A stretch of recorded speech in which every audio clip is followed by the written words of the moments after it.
now. Okay, so restart the game, and we're just gonna go along with the guide and just see what it says. And we're just gonna pretend that, like, we're a beginner, we're not really sure how to approach this game, so we're gonna look and go as we go, as we go. Alright, so let's restart the game. The only mission of the things that is required to complete the game is the first mission of the game, which, if performed, can be completed in under 60 seconds from the timer's start. Begin the level by sprinting forward, jump over the raised part of the ground, and do a sprinting jump attack into the car barrier to destroy it. After the invader cutscene, perform a counterattack into an aerial to kill the invader quickly. This is the fastest way to kill, for the thing to kill invaders. After the death of the first invader, there are two equally viable strats. Either all three of the remaining invaders can be killed with the same counter attack plus aerial attack combo, or one could use the lamppost near the second to kill the second and the third, and use the counterattack aerial attack combo on the final invader. But regardless of which strategy you go, after killing the last invader, perform a sprinting attack into the rock to enter the boss arena. Yeah, okay, all of that seems good. I don't think there's any issues with that.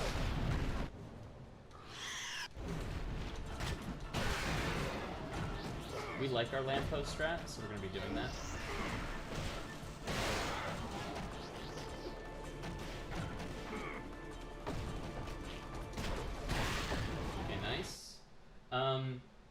The Decapitator boss fight begins with a full health and shield bar, but the Decapitator shield will not regenerate, and the best way to kill him is by throwing nearby heavy objects at the decap. This should kill him quickly. You have more accuracy when throwing an object if you're holding down the super button, thus super throwing the object. Yes, sir. There's nothing else said, so we can just do that. One thing that might want to be said is the particular positioning that we do in any percent now. Well, actually, I mean, we do it in everything, but... So we dash attack off of that ledge there that you saw me do, and then we run around to the passenger side of the car and throw it, because then the decap is going to be close to that taxi. After it hits him, you can pick up either the taxi or that same buggy, whichever is more convenient. Continuously throw it at him. Okay, okay. It should have killed before we got grounded, but that's still, the basic idea of it, right?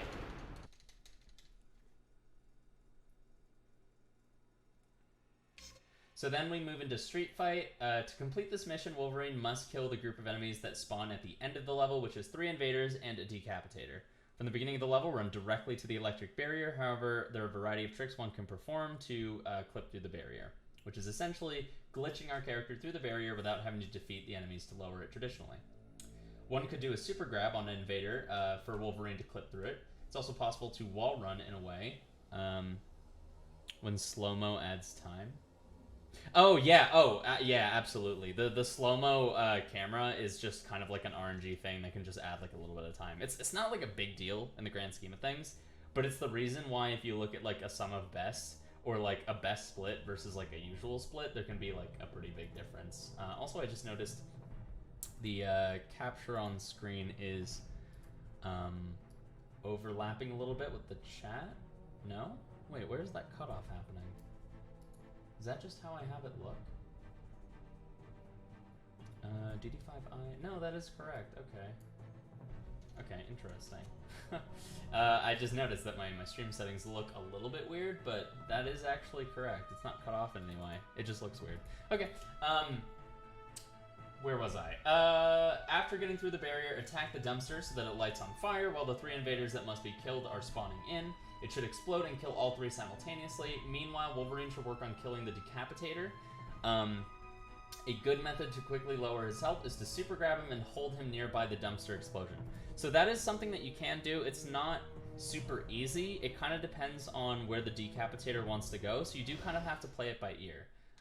But the overall philosophy is pretty good.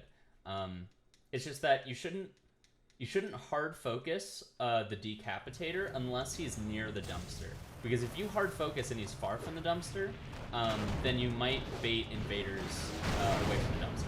You don't want to do that. There we go. I did my wall run clip. I must have, yeah, I barely raised that dumpster, so that didn't work out quite well. I could have gone for the super grab, but I'm so not used to doing it, so I didn't. It should kill, yeah. And he's gone anyway. He wasn't a relevant invader anyway. But yeah, Street Fight is like very straightforward. A lot of these early missions are pretty straightforward because there's like not a lot you have to do. Showing off the various ways that you can wall clip or electric barrier clip. House Party is mostly simple with one oddity. Begin the level by running to the left corridor, the red hallway, skip the laser cutscene, then wall run over the first set of lasers and break through the wall into the main room with a short hop aerial super attack. For some reason, that's always been hard for me, but I will try to do it.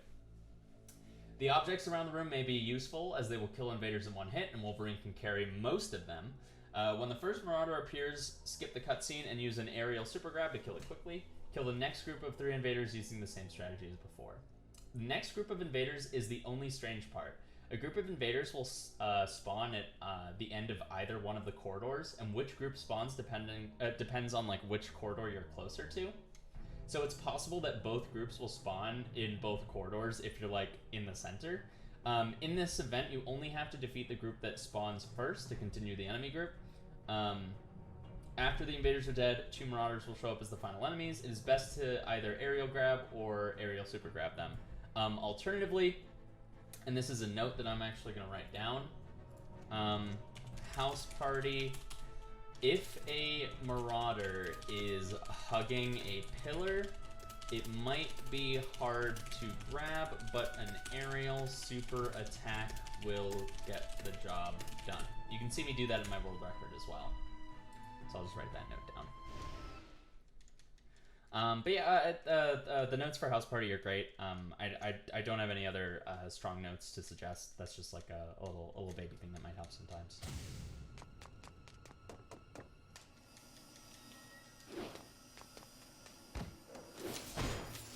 Okay, wait, let's try this. Okay, so that's how you do it. Okay. Oop, I was trying to grab the couch, but I don't know.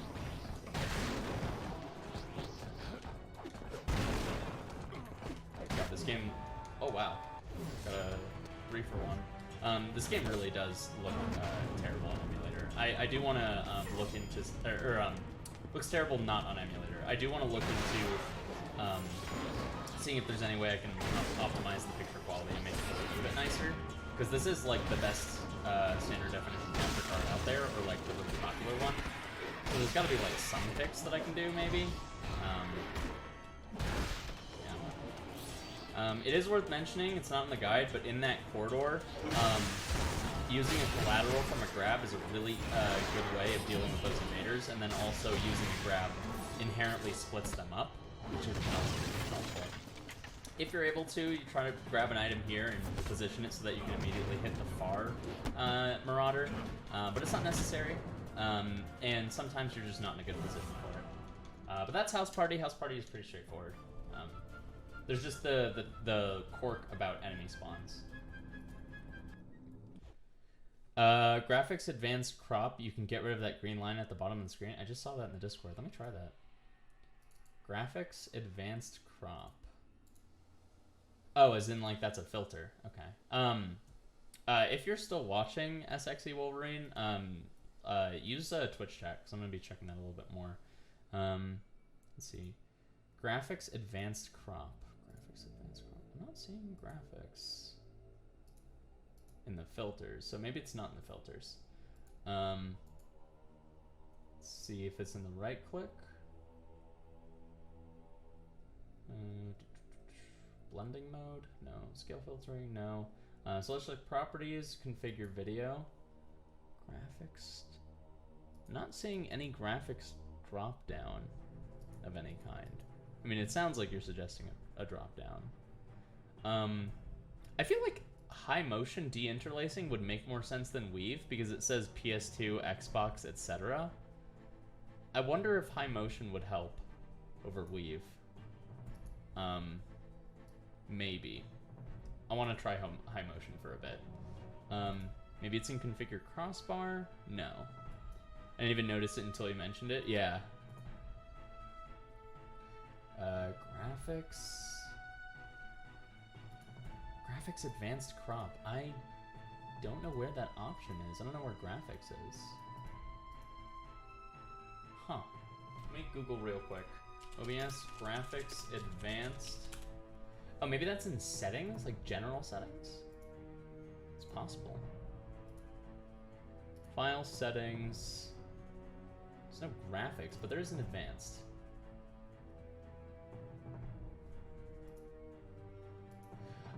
Oh, wait, hold on. You just want me to just crop off the bottom. Okay, yeah, I know how to do that. Sorry, I was overthinking things. I just go into filters, I add crop or pad, and then I just crop off the bottom. Hold on, I'm an idiot. I know exactly what he's talking about. There. And the green bar is gone. I just cropped off 2 pixels from the bottom. Okay.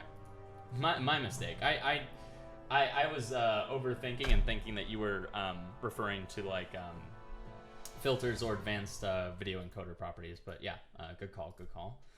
Okay, so Femme Fatale. The goal of this mission is to defeat the Wink without her performing any barrel cycles when she teleports around the room in the arena and throwing barrels at you. And an excellent execution of this level is with no barrel cycles. However, her performing one can be difficult to avoid at times and is considered acceptable. The best way to prevent Wink from performing these barrel cycles is to lower her shield completely so that you can perform a finisher on her without lowering her health enough for her to begin her barrel cycle. Basically, you whittle down her de facto health, but since she still has like recovery health from her shield, she doesn't think that she's low health enough to start barreling. And the best way to do this is to get her caught in a repetition of Wolverine's combo of 2 regular attacks, but not the 3rd regular attack, as this would launch her and do way more unwanted damage. There's a specific timing to this that takes practice to get consistent. You have to begin the combo with a super attack to break Wink's block, but she seems to give up on blocking after a few hits. Normally, for speed purposes, we would advise against using Wolverine's finisher, as his is like the longest animation in the game, but in this level it's basically mandatory and much faster than a single barrel section. Alright, let's do it. Been a while since I've had to do this, but I think I'm pretty good at it.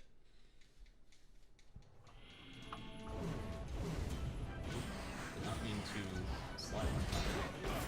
Also did not dodge in time.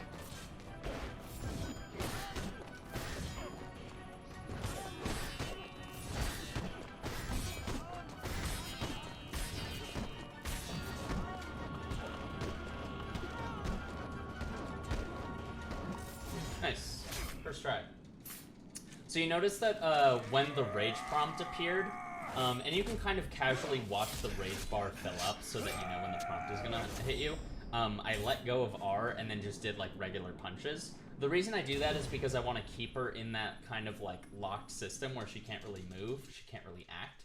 And if you enter rage, she does get an opportunity to break free from your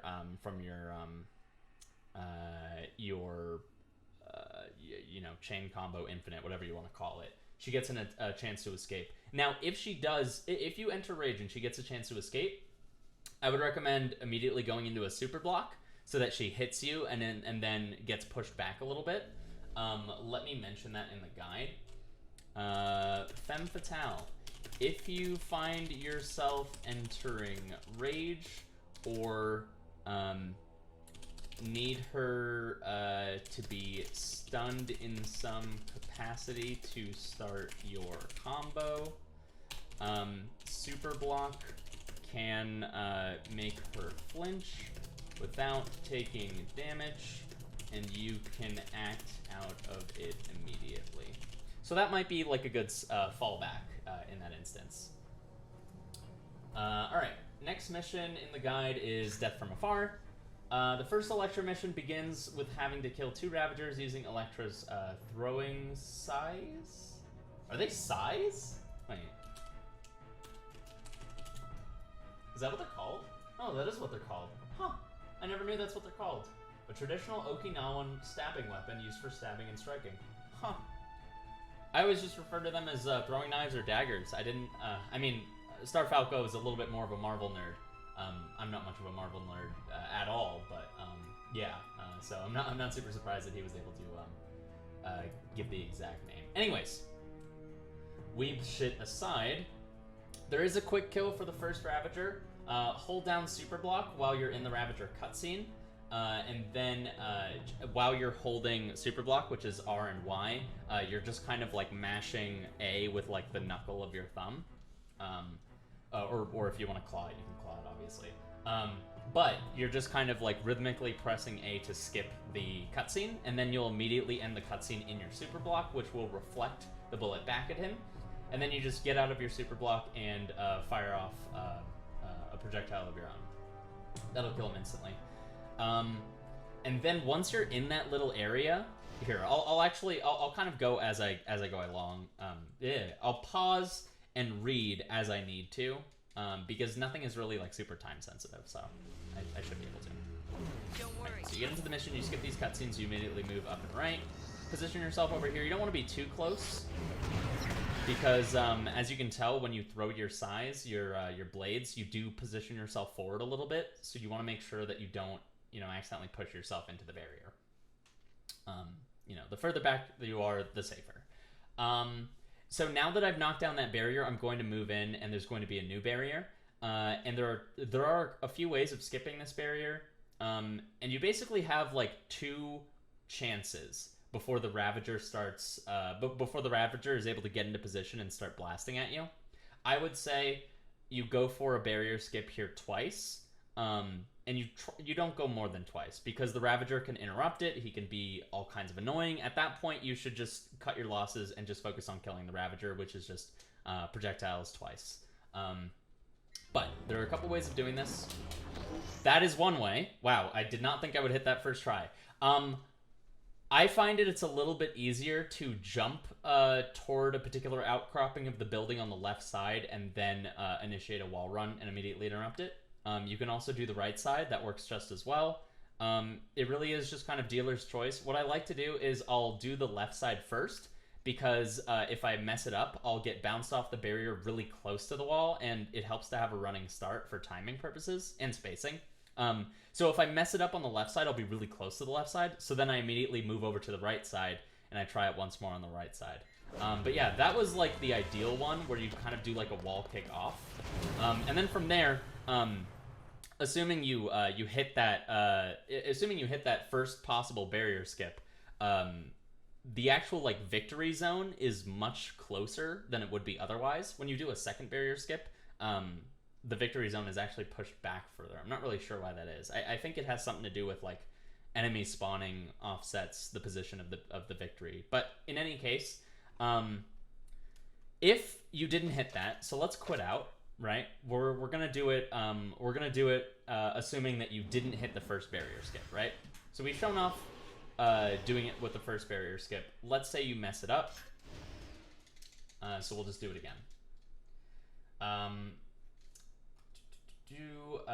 Allowing you to. Okay, so as far as the second barrier skip, there's one new way that you can do it compared to this first one. So first, do this again. Nice. We're not even going to bother failing. We're just going to stand here. Here's how you would do it vanilla. Okay, so that's rare. Usually when you shoot a projectile, it does 2/3 of their health. There is a possibility for your projectile to hit twice and deal effectively double damage and kill them in one hit. So that is possible. Very, very lucky thing to happen. So then you're going to start getting a lot of spawns here. And you have this wall here on the left side. You're going to have to do it on the left side. There's no way to do it on the right side, to my knowledge. It would be way too hard anyways. You could jump at the wall. You can just run at the wall. It really is just kind of dealer's choice. But you're going to want to try and use this wall to get through. And I would give this 2, maybe 3 attempts before you give up. Okay, I got it there. But in the event that you don't get it, see this invader that's like super close? What you can do when you're on the opposite side of that wall is you can punch and then grab, and Elektra's regular throw sends her forward, so you can use that to push yourself across the barrier. Or if you can get an enemy to spawn where we are right now on the other side of the barrier, you can try to just grab them through it as well. Alternatively, if your back is to the barrier, you can use a super grab, which pushes you backwards. Or there's also one other thing that can happen, which is if an invader picks up like a a newspaper stand, they can throw that at you, and that will push you through the barrier. It's not very reliable because first you need the invader to pick it up, second you need the invader to actually hit you with it, and third you need the positioning to line up properly. But those are all other ways of doing it. The victory plane is like right here. So you basically just hug the wall. You can run at the wall and do a wall kick off of it and get there like instantly, so that's also an option. But that's Death from Afar. There's a few ways of beating it, as you can see. It's a really short mission though, but it has some technical maneuvering for sure. So it's worth practicing. And another mission that's worth practicing with Electra is Top of the World. And the reason for that is we are not going to engage with any enemies if we can help it. We are going to jump out of bounds. In fact, let me pull up the description before I do it. The end of this level can be reached with some clever wall climbing with Electra. It is best to watch the video for the strat, and note that when preparing to jump to the final building, wall run to the top of the building you are currently climbing to gain enough elevation for your jump to make it to the final building. It is also important to wall run upwards to climb the buildings faster than just wall climbing. It is also possible to jump from building 1 to building 2 using a wall dive. I remember this one from your latest WF. I took up this method as well. Oh, awesome. What is WF? I don't know what that is. I assume you meant like world record. It was a mistype.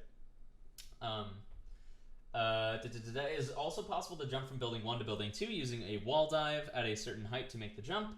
Once again, it is best to watch the video to see the location for this strat, but this strat seems to be the fastest in terms of moving from building 1 to building 2.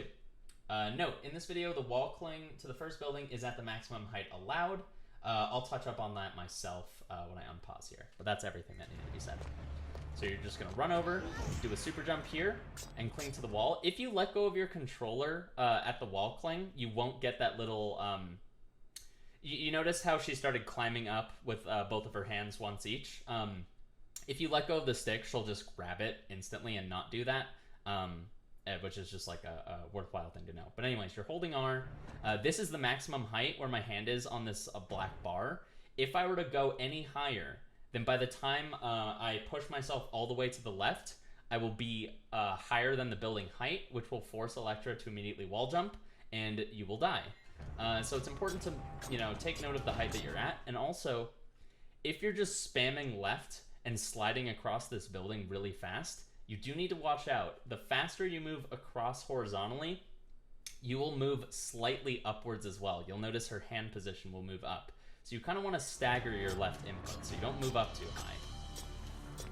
Once you're here, or, as far left as you can move, at this point, what you can do is hit left and then immediately hold up on the control stick and right on the camera stick. That will turn the camera to face the next building, and you'll already be facing forward. So we're going to do that. And you can see I lost barely any height. It was a buffered input. It was super consistent. You don't have to deal with the camera playing mean tricks against you.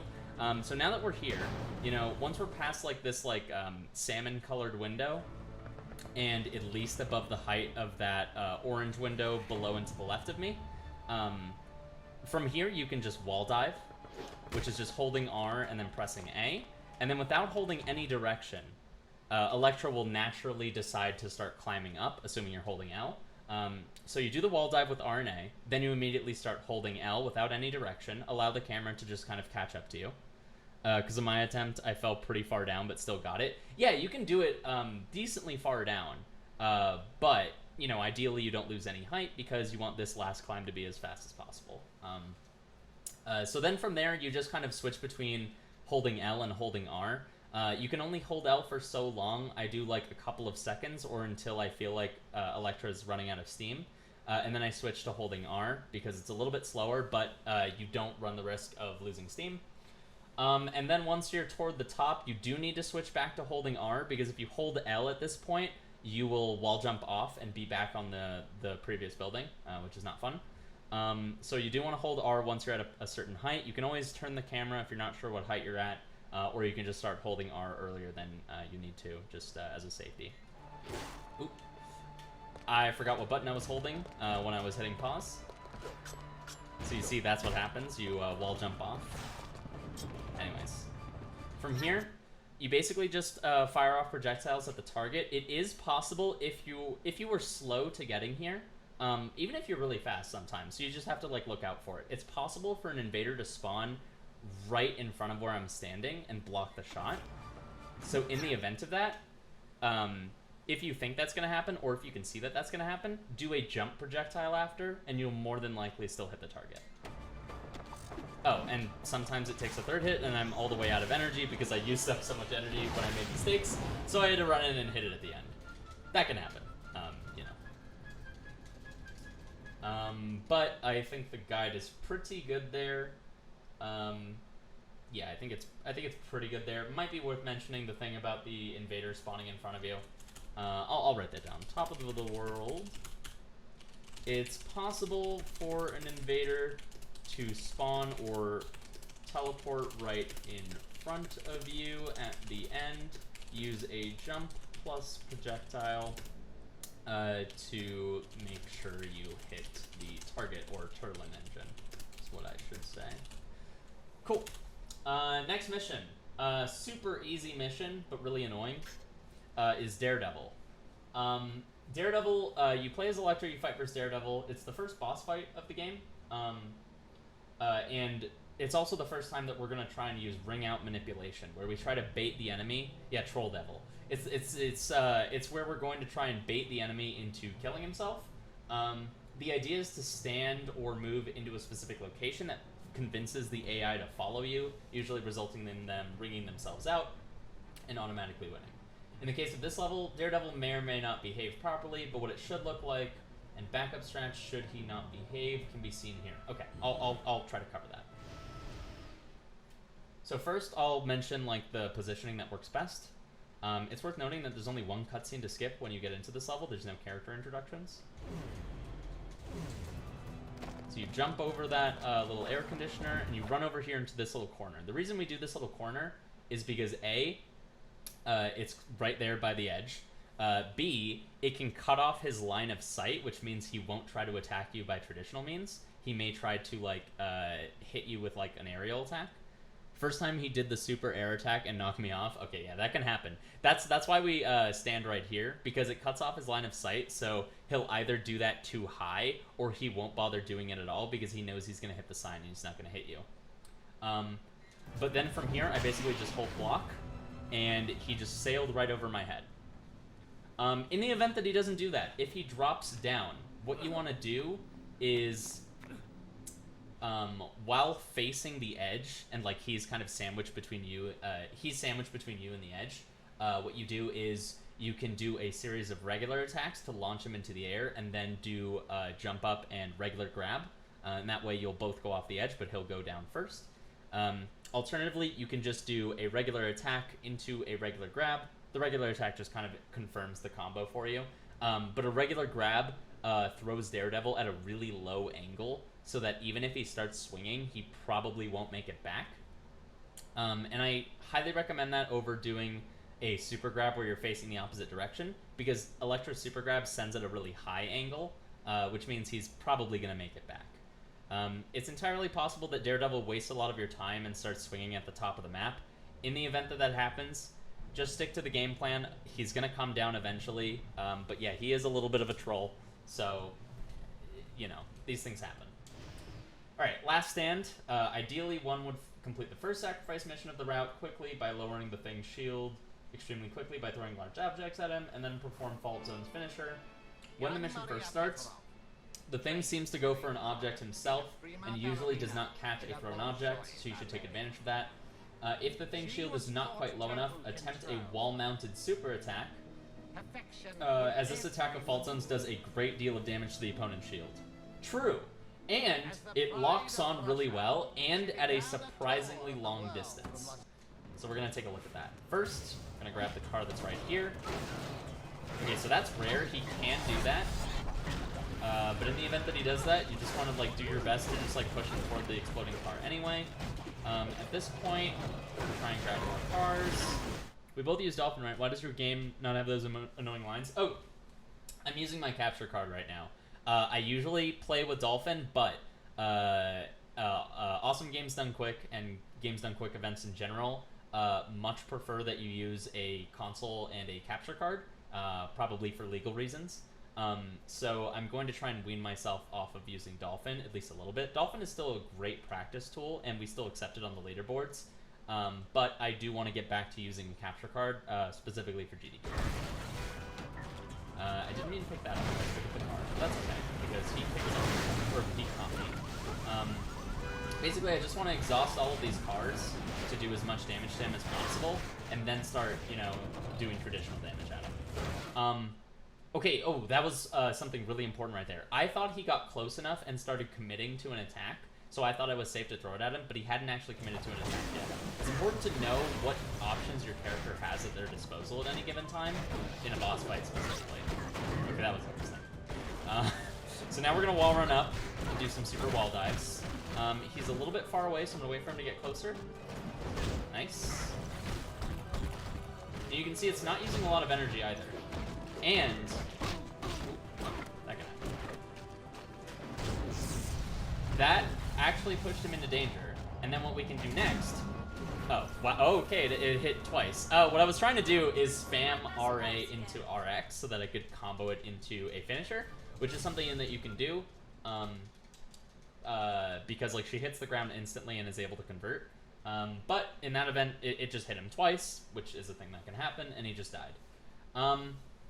It's possible that that mission goes a lot slower. It's possible that he is able to block the cars or dodge the cars. However, it is worth noting, if the camera is like zoomed in on a particular location, like in the end there, we were fighting in the bottom right, that means that objects outside of the camera's purview are able to respawn. So after like 10-15 seconds in that bottom right, you know that the cars in the lower left and the top left are going to be back. Yeah, I'm getting blessed scenarios, absolutely. I'm getting like really good luck in this demonstration, which is, I mean, that's cool, right? But I'm also trying to describe what could happen if things go wrong. Yeah, I think I did a good job of that. But yeah, basically objects can respawn when they're off camera, so it's good to, you know, recognize if you've spent a lot of time in a particular location of the map. You know that objects have respawned by now, so you can use, you know, just go defuse the situation, reset to neutral, run over there, grab a car, and, you know, do it all over again. Redemption. Okay, this is a decently long mission compared to the previous one, so I'm going to read this all out. It's only 2 paragraphs. Begin the mission by running forward to trigger the cutscene, drop down to the rooftop below, and begin killing the invaders, the first of which is a group of 3. The fastest way for Daredevil to take out invaders is with his aerial super. However, if you are wishing to conserve super or have trouble with landing the aerial super consistently, his regular combo kills them pretty quickly as well. The next group of invaders will be a group of 4, one of which will always pick up the AC unit next to it. With good positioning, you can use the invader's object throw, catching the AC unit, and throw it again. I would prefer picking up a barrel and throwing it at him before he has the chance to even pick it up, and I'll try to demonstrate that, or I'll try to just hit him before he can grab it either. I also think generally in that first building where you're dealing with 2 packs of invaders, it's good to take advantage of the like 4 barrels that are right next to each other, because that way you don't have to worry about your energy as much. After this group is dealt with, a single... oh, wait, sorry, hold on. Got a little bit ahead of myself. The next group will be on the next building, and you use basically similar strats. Anyways, after that, a single decapitator will spawn on the next rooftop. If you can reach it quickly enough, you can just use a super attack to fling him off the building, and Daredevil should basically just attempt ring outs wherever possible on decapitators, because they have a lot of health. Which are easiest performed by flinging him off with super projectile. However, his aerial projectile and regular throws can be of use here too. It is probably best to avoid using his super throw because it's effective but slow and costs a lot of energy. After the lone decap is killed, another one alongside 2 invaders will spawn. It's easy to kill one of these invaders with objects as it spawns, and possible to ring out the decapitator. On the final rooftop, the first invaders that spawn very often pick up objects. Once again, you should try to catch these and use it to your advantage. Another lone decapitator will spawn at the end of the rooftop, and he will always pick up the AC unit that's close to him, use the super projectile to bring him out. And the next group is another decapitator alongside 2 invaders, similar strats. Final group is 3 decaps, all of which should be rung out. Okay, let's get into it. was a lot of text, but a lot of it was just kind of reiterating the same game plan, right? Our goal is to ring out decapitators wherever possible, and be aware of certain enemies that gravitate towards certain objects to immediately pick them up. Okay, sometimes an invader will be right down there, and always get hit by that, but not always.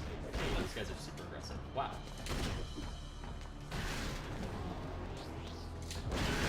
Okay. Now, for the input of doing this immediately air super, basically you hit B, and then and your index finger is already hovering over the R button. You hit B and immediately slide that B input into an A input. Like you slide your thumb up, and then press R, and it should just kind of flow naturally. Like as you're rising, you immediately do a super attack. It does take some practice to get used to it. And if you're having trouble doing it, area. Oh, welcome. If you're having trouble doing it, and I can demonstrate this in Rage, you can just hold R and then press B and slide B into an A input. And that way you're just doing a super jump into that same thing. It's literally the exact same thing, except the super jump uses a lot of energy. So you probably don't want to do that unless you're in Rage, or you know that you're not going to need that energy later. Alright, we got over here as fast as possible. We ring him out instantly. That guy always picks up an AC unit. I usually do a super throw here because when he's too far away, he can't commit to anything. When I go get Canes, I'll try to fight Iron Man as Wolverine. Nice. Nice, dude. So then you come over here. 2 invaders are going to spawn on that elevated platform, and then the other 2 are going to immediately pick up AC units. You can very quickly deal with one, and then just try to like bully up on the other one. You could catch their stuff and throw it back. I mean, there's a number of ways to deal with that. But then you immediately want to move over to there and use your super attack to just launch them out. From here, you can recharge some of your energy, pick up an AC unit. I don't know if that's gonna send him out. Oh, it did. Okay, that's lucky. Nice. And then from here, focus this guy. We can cancel that cutscene of him getting blasted away by going into Rage, which can be really helpful. It's good to recognize when cutscenes are like queued up, and you can like cancel one with another one really nicely. But yeah, basically we just want to like ring everyone out as fast as possible. In the event that I were to get launched, I didn't mention it because it did come up a few times, but in the event that you get launched upwards and you know that you're gonna get sent off the map, you hold L and R and you'll immediately start swinging. This is called an aerial recovery. Every character that can teleport, fly, or swing can do an aerial recovery anytime they're launched upwards. Sometimes when you're launched at a horizontal angle, if you're high enough off the ground, you can still do it. But for the most part, anytime you're launched upward, you can do it. The reason that I didn't do it a lot in the early part of the game is A, I knew I wasn't going to die. B, aerial recovery does take a little bit of energy. And C, okay, I pull up. What's going on, Mystic? How's it going, dude? We're doing a live walkthrough of the guide. Much appreciated, Mystic. Mystic, for those who may not be familiar, he's kind of the fucking godfather, head honcho of all tech and discoveries about this game. He knows way more than I do, and he's contributed a lot to the community. Oh, the other thing I was going to say about aerial recovery. One other reason I wasn't doing aerial recovery in the early part is because when you do a get-up super attack, which is to say when you're lying down on the floor after getting knocked down, you do R plus A, or just super attack. It can one-shot an invader without even doing any knockback. It just shreds them. So it can be really nice, especially for cleaving down multiple invaders if they're lined up. So I was trying to go for that earlier a little bit, but it just didn't quite happen. Okay, Scorched Earth, let me read the Falco essay. Only 2 paragraphs. This level features a timer on the screen. Yeah, he's the big daddy. Which gives us an easy way to see how well we're doing. You want to try and complete the level around 3:15 or 3:30 remaining, being displayed on the timer. Immediately skip the cutscene so that you can get down to the bottom floor while the invaders are still spawning. The first set of enemies is 9 invaders, which spawn one after the other in the same 3 locations. They are best killed by using Daredevil's aerial super attack, which we just covered, or his regular combo if you're conserving energy. When the Eviscerator appears, skip the cutscene and use the aerial super to kill him quickly. The next group will be an Eviscerator and 2 invaders, which can be killed with similar methods. Then 2 Eviscerators, similar methods, under the staircase. Yeah, not even specifically speedrunning. Mystic has just done like so much deep diving into like the mechanics of the game, and also even like editing game files. He's kind of insane. We should all aspire to not be as insane as he is, because the world could not contain more of him. After these Eviscerators, Ravagers and Invaders will begin spawning on the staircase and on the top floor. Daredevil's aerial super attack is best for killing all these, but his regular combo is still good and better at conserving energy. You will know that the Invaders and Ravagers on the top floor are almost done spawning when you kill the ones that spawn at the top of the subway update signs. The final enemies will always be a group of 2 Eviscerators, then an Eviscerator and 2 Invaders. These enemies can be killed with similar tactics as before, or with objects if there are any left. Yeah, he is Maniac in his name for a reason. Okay, yeah, I think that was good. It's like a broad overview of the mission. If there are any like mundane interactions that I think are noteworthy, I'll try to highlight them. But otherwise, I'm just going to play it with that description in mind. There you go. Oh, he's over there. One thing I'm getting used to that I mentioned last week is quality on capture. That was a nice little flat on the return trip. The quality on capture card is nothing like the quality on emulator. It takes some getting used to. Yeah, I did get 2 kills there. That was pretty nice. I think there's one more spawn and then the Eviscerator cutscene. So that's a good opportunity to go into Rage. If I went into Rage slightly later, the Rage cutscene would have been interrupted, which would have been a little bit nicer on time. You know, it's not a big deal. You just kind of get it where you can. At this point, since I'm in Rage, I'm using super jumps for all of my immediate air supers, because I'm not worried about consuming energy when I'm in Rage.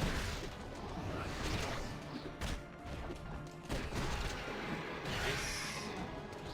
I think I got some damage on him. Yeah, nice. This is something that I've been doing lately, so I don't have to go all the way over to where that Ravager spawns.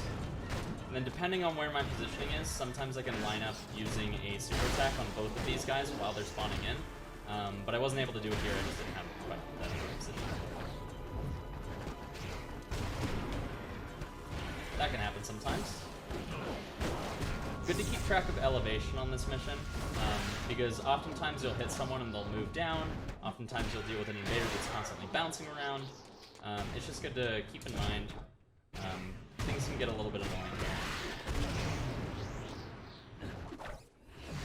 So this part right here, it's really important that you, if you're doing an aerial attack, like an aerial super here, you want to make sure you come at it from the right angle, otherwise you'll just go right off the map to your death.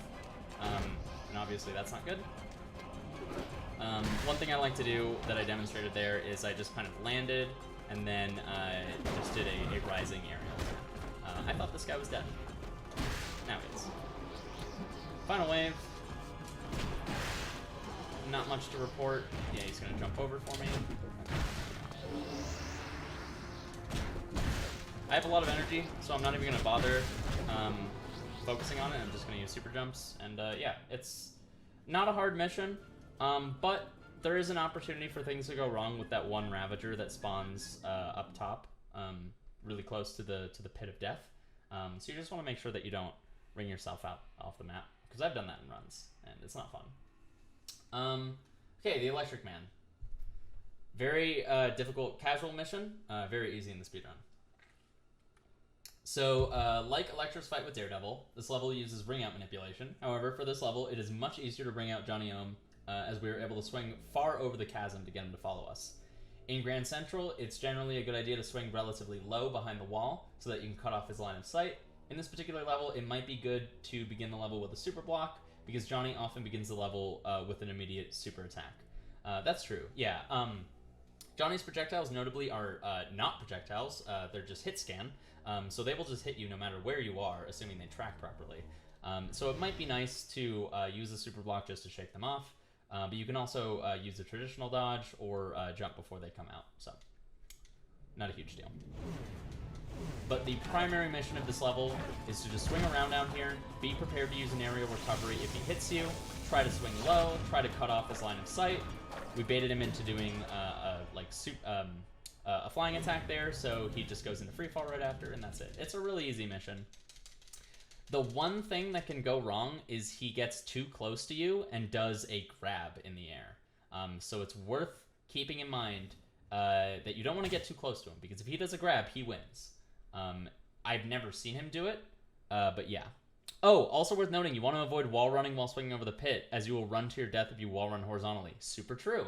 Yeah, you don't want to get too close to the walls while you're over the pit either. So you want to, be low, cut off LOS, but also be mindful of the barriers around you and try not to get too close to them. But yeah. Okay, so beta test. There's no mission select, you just get right into it. Paragon's first level involves having to destroy several Turlin engines. A combo of normal attacks into a final super attack is the best way to take them all out while they're lined up. Paragon super attack and combo of exclusively normals is best otherwise. In the third room, it is fastest to do the normal attacks into a super attack for the first engines, but then begin using Paragon's aerial super to destroy the floating engines quickly. The final room of the level can be skipped entirely by super jumping and teleporting through a small hole in the shield wall that allows you to complete the level instantly. Props to Paul DSSB for discovering this trick ages ago, possibly the first recorded MN speedrun trick. Nice. Nice. Okay. Let's get right into it. Oh, also, epilepsy warning. Alright, let's get into it. I like to use teleports to close the distance and get a couple of hits in. It's not necessary. It might even be better if, here, I'll try to demonstrate this. I'm not going to try and go fast. If you hit it from a particular angle, you can actually kill it in 2 hits. I'm not good at getting it, but for whatever reason, Mystic really is. Oh wait, it's like that. Right. You want to be far enough away that you get the running attack from your regular attack, and then you follow it up with a regular attack, and that does a 2-hit combo to kill it. Yes, okay. So you want to be far enough away and hit it at the right angle. So there's a couple of variables involved in that. It's not a huge deal. I don't want you to lose sleep over it, but that's how it's done. Over here, you can just do a dive attack. You can get some energy recharge there, although I haven't really used any, and I've been wasting a lot of time.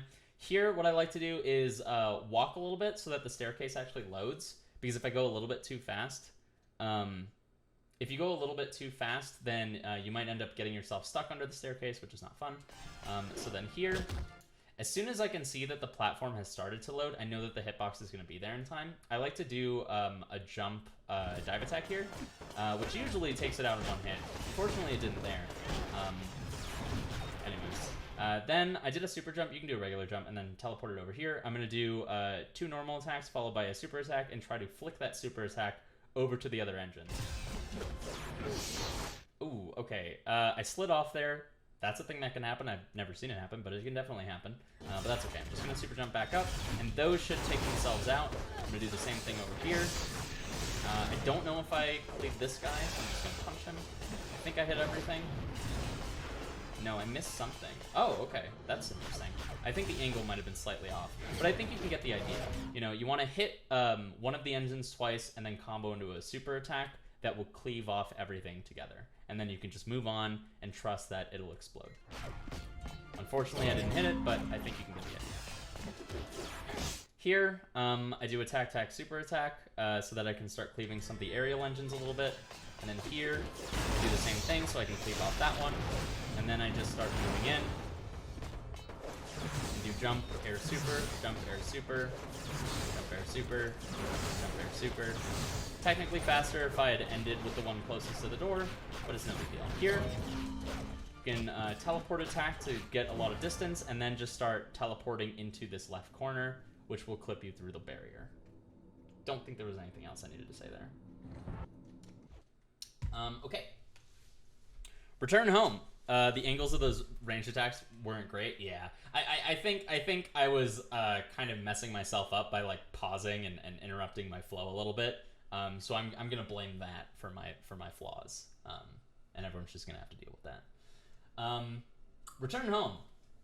The goal of this level is to merely destroy both Turlin engines. However, there is a glitch in the level that allows us to destroy only one, the first one. It is destroyed with Storm's dropkick, resulting in victory. The most ideal way to perform this trick is to perform 3 standing super attacks on the Turlin engine from the starting position. Note, if you move at all from the starting position, this will not work, and you will have to use a backup strat. But it's another bug in this level that allows the engine to be hit by Storm's standing super from the distance, from that distance. Yeah, so basically, where Storm spawns in, she's able to shoot the engine, but if she moves even a centimeter off that, she can no longer hit it from that distance. So it's worth keeping that in mind. You'll have to change up your strategies if you move at the start. But what you can do is when you're mashing through the cutscene, just hold down the R button while you're mashing A. You might as well. And that way you won't move at all and you'll just immediately start shooting. After the cutscene, move forward and use Storm's flying super attack to break the engine's armor. During this time, an invader who spawned near the engine should be throwing a barrel at you. Do not approach the orb until the barrel has been thrown. Very, very true. Because he can destroy the orb for you, which will make the trick fail. After the engine's armor is broken, an invader has safely thrown the barrel, fly above the engine and perform a slightly off-center dropkick, and the glitch should work. Okay, I know that was a mouthful, but it should be pretty easy to stomach when I'm showing it to you. So, I'm holding down R and mashing A, so that I can skip the cutscene and immediately start shooting. We're going to be shooting it 3 times. 1, 2, 3. Now we can start flying. There's going to be a cutscene. Just press A and skip it. Invader's going to pick up a barrel. I just want him to throw it while I also shoot this. Okay, great. I'm going to do an aerial recovery. You don't have to. We go up really high. Oh, I was not off-center enough. That's fine. We just adjust, and that should do it. We still don't know exactly why that's the case. It's something about her dropkick getting interrupted by a cutscene. But that skips having to do the second Turlin engine. In the event that you fail, yeah, I was wondering how to do the instant finish. It's weird, man. It's super weird. The reason we do the 3 standing projectiles and then the flying projectile at the beginning is just because that's like the most optimal way of dealing exact damage that will remove the armor without breaking the orb. Because you want to make sure that you have the orb available so that you can just do a dropkick on it. And that's just the best way of dealing that damage. But yeah, it is busted. It saves like 30, maybe 40 seconds. Also, that mission gets like really laggy when you start doing it properly. So it's really nice to not have to play through like, 12 FPS gameplay. I don't think there's much else to be said. If you fail that for whatever reason, you can just do the mission like normal. And, just be mindful of your energy when you move into the final zone. There are some spots where you can just stop and recharge energy, and you should, because no one's shooting at you yet. So it's worth keeping that in mind. If you were to fail, you just take a breather in the middle of the bridge and just charge up your energy to like half, and then move to the end and just shoot it. But yeah, okay, house call. Oh, if you accidentally move in the beginning of the level, here's the backup strat for dealing damage and keeping the orb around.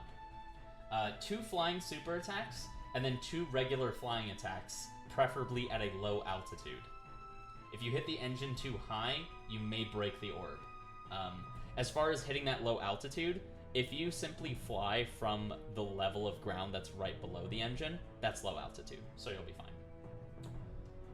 Okay, house call. There are only 2 major notes for speed in this mission. The first note is about the 4 enemies at the start of the level, which are 2 pairs of invaders that spawn together. If you line them up properly, you can quickly kill them with a jewel case. After this, and you'd rinse and repeat, do a jewel case for the other one as well. After that, you fly into the hallway, fly all the way to the end, and you can just kind of drop kick the guy. It's not really mentioned here in the guide. Mention that. House call. Drop kick in hallway. It's not really necessary, but I feel like it's ignored right now. The other major note is that there are 2 invaders in the level that do not need to be killed for it to be completed, and these are the 2 invaders that spawn in together alongside the first Desolator that spawns. As shown in the video, if you avoid killing these invaders, the level will still end, and they will drop dead automatically. Use Storm's Flying Super to kill the other invaders that are required. So in this mission, you're going to deal with a lot of flying enemies and a lot of invaders. There's also a lot of chances for friendly fire, because flying enemies can hit invaders for you. I think we'll just get right into the level and just, talk about it as we go along. In terms of, like, strategies for various engagements. Yeah.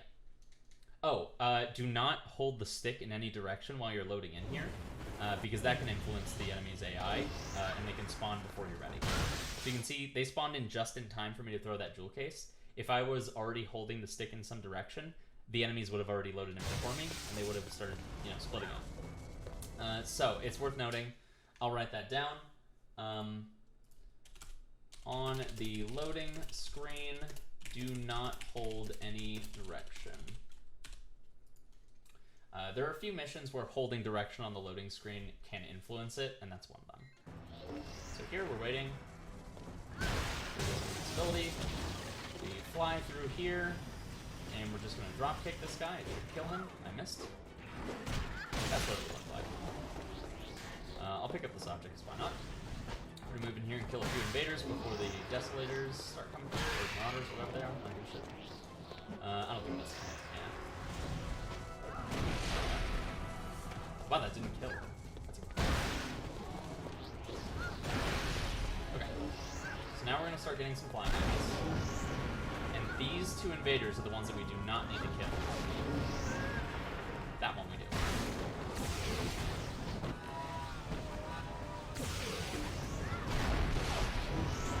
So you can see I was kind of struggling to land an air grab, so what I did is I moved off a little bit and then just did a aerial super attack. Notably, an aerial super attack, not a flying super attack. Flying super attacks are projectiles. They're stronger, but they are projectiles, so the flying enemies are most likely going to dodge them. However, a aerial super attack is hit scan, so it will more likely hit the flying enemy. It won't do as much damage, but the flying enemies don't have as much health, so it works out. That aerial grab did not kill. That can happen. Just follow up, do another. There's a little bit of friendly fire. Do a falling aerial attack. It didn't hit. It's okay. Air grab. Was there... Wait. I thought I only kept alive the invaders that I don't need to kill. Oh, okay, yeah. Okay, I had to kill that one. Oh, I guess the couch I threw must have hit a different one by mistake. The aerial grab can be quite finicky. I mean, at this point in the game, you probably know that aerial grabs are pretty finicky because you've been playing. You handled it with Wolverine. You handled it with. Oh, I guess it was just Wolverine. Huh. Yeah, it's just Wolverine in that one mission. Anyways, yeah, okay. Aerial grabs can be quite finicky. This is where you would still be learning that. I've noticed it's easier to land when jumping than flying. I could see that. I could see that. I don't know for sure. But I mean, maybe. Could be placebo. Earthquake. There's only one sentence. This level is perhaps the most consistent and easiest ring-out manipulation. Simply fly left from the starting position over the chasm and increase your height to get Fault Zone to follow you and immediately jump over the ledge. Yeah. It is incredibly quick and easy.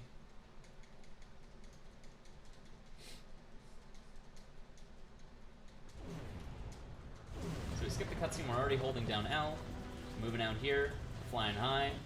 It's important to note I'm really far from the bridge, like horizontally right now, and that's so that she just jumps and doesn't bother doing an attack, which could potentially stall her slightly.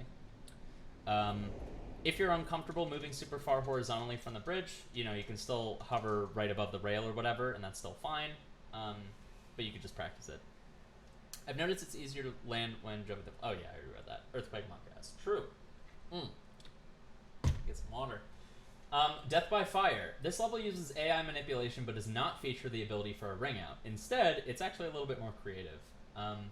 It's possible to manipulate Daredevil into following you into the fire in the top left corner of the arena. Solara does not take damage from fire, and Daredevil usually has a hard time getting out of it. If he jumps too far into the fire, he may stand in the corner and not take damage.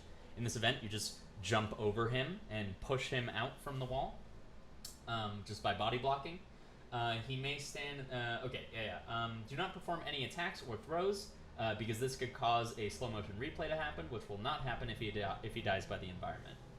If Daredevil does not immediately enter the fire himself, you may have to throw him into it using a regular throw. If you do this, still try to let the fire be the thing that kills him to avoid the replay.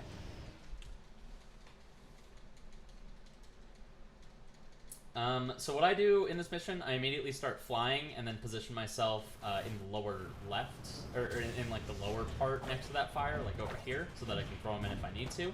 He may do a swing attack right over my head and go in there himself. He did. In here, I just simply walk up to him to make sure that he starts running in place next to the fire, and he kills himself.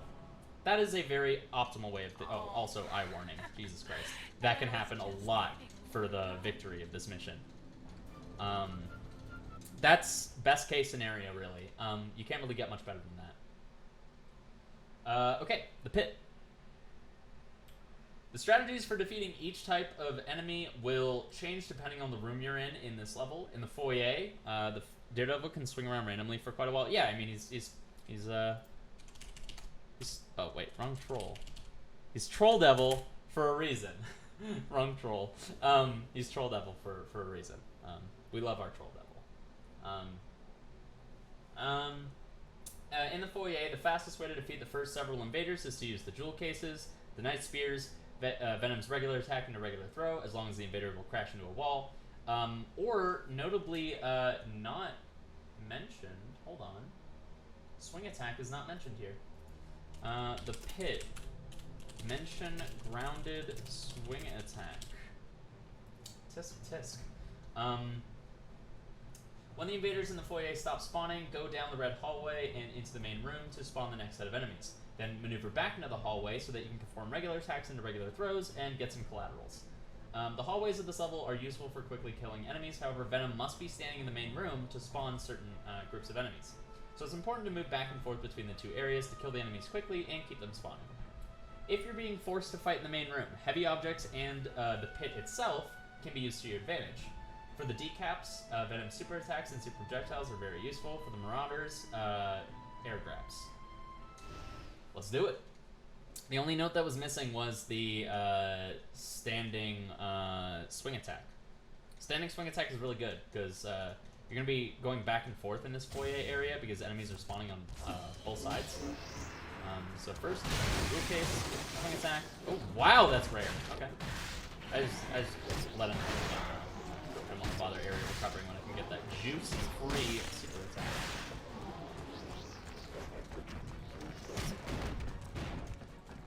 Surprised I didn't kill, but that's okay. There we go. I think that's, yeah, one more.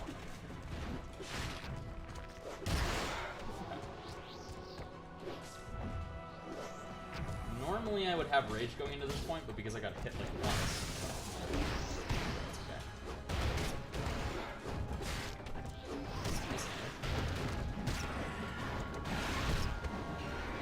No collapse. We'll pop rage. Might as well.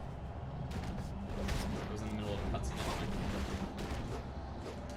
Oh, jeez. You never want to finish that, because that can be super laggy. You're more better off just switching to a normal attack for that finisher. I thought I was going to get a projectile already.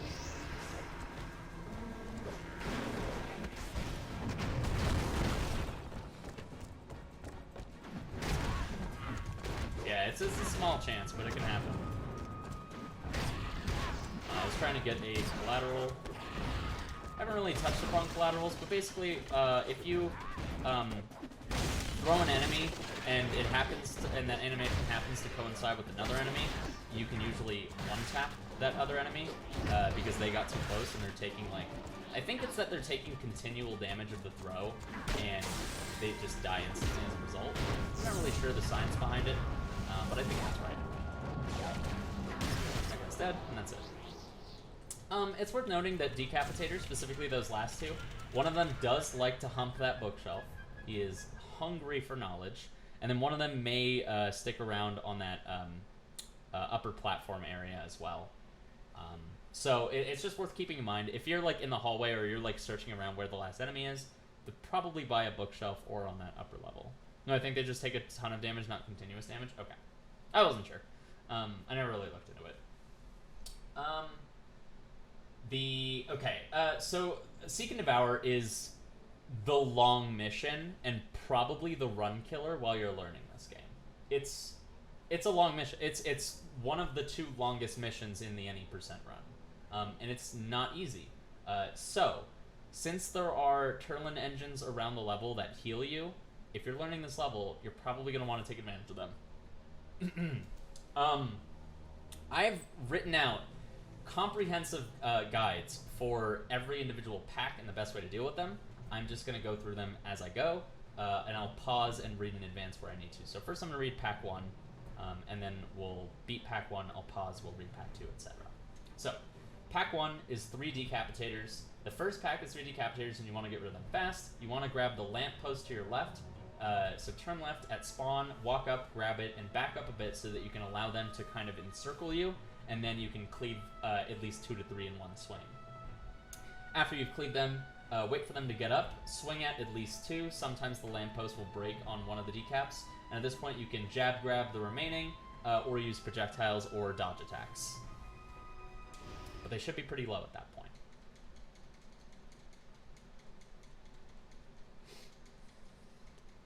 This is good, because now Mystic can live critique my guide for this level. Levels like it. So yep, we move over here immediately, we start backing up so that we can get them to encircle. We were able to hit 2 of them. I'm gonna hit 1 there. There we go. That was not bad. Pretty good usage. Okay, and that guy is dead. So now, pack 2. 2 decapitators, 1 marauder. When the first pack is dead, there's an SUV by both of them, the one right in front of me right now. By range grabbing the SUV, it should take out the marauder on its... Oh, wait. Is this the wrong SUV? No, this is the right SUV. Nah, I think you're probably better at this mission than me at this point and know more about the mission. Maybe. I spent a long time on it, so maybe.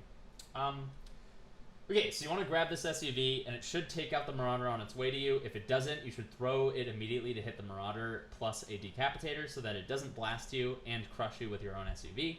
You want to use this SUV to take out these 2 decaps and potentially the next pack. So it's a very important item.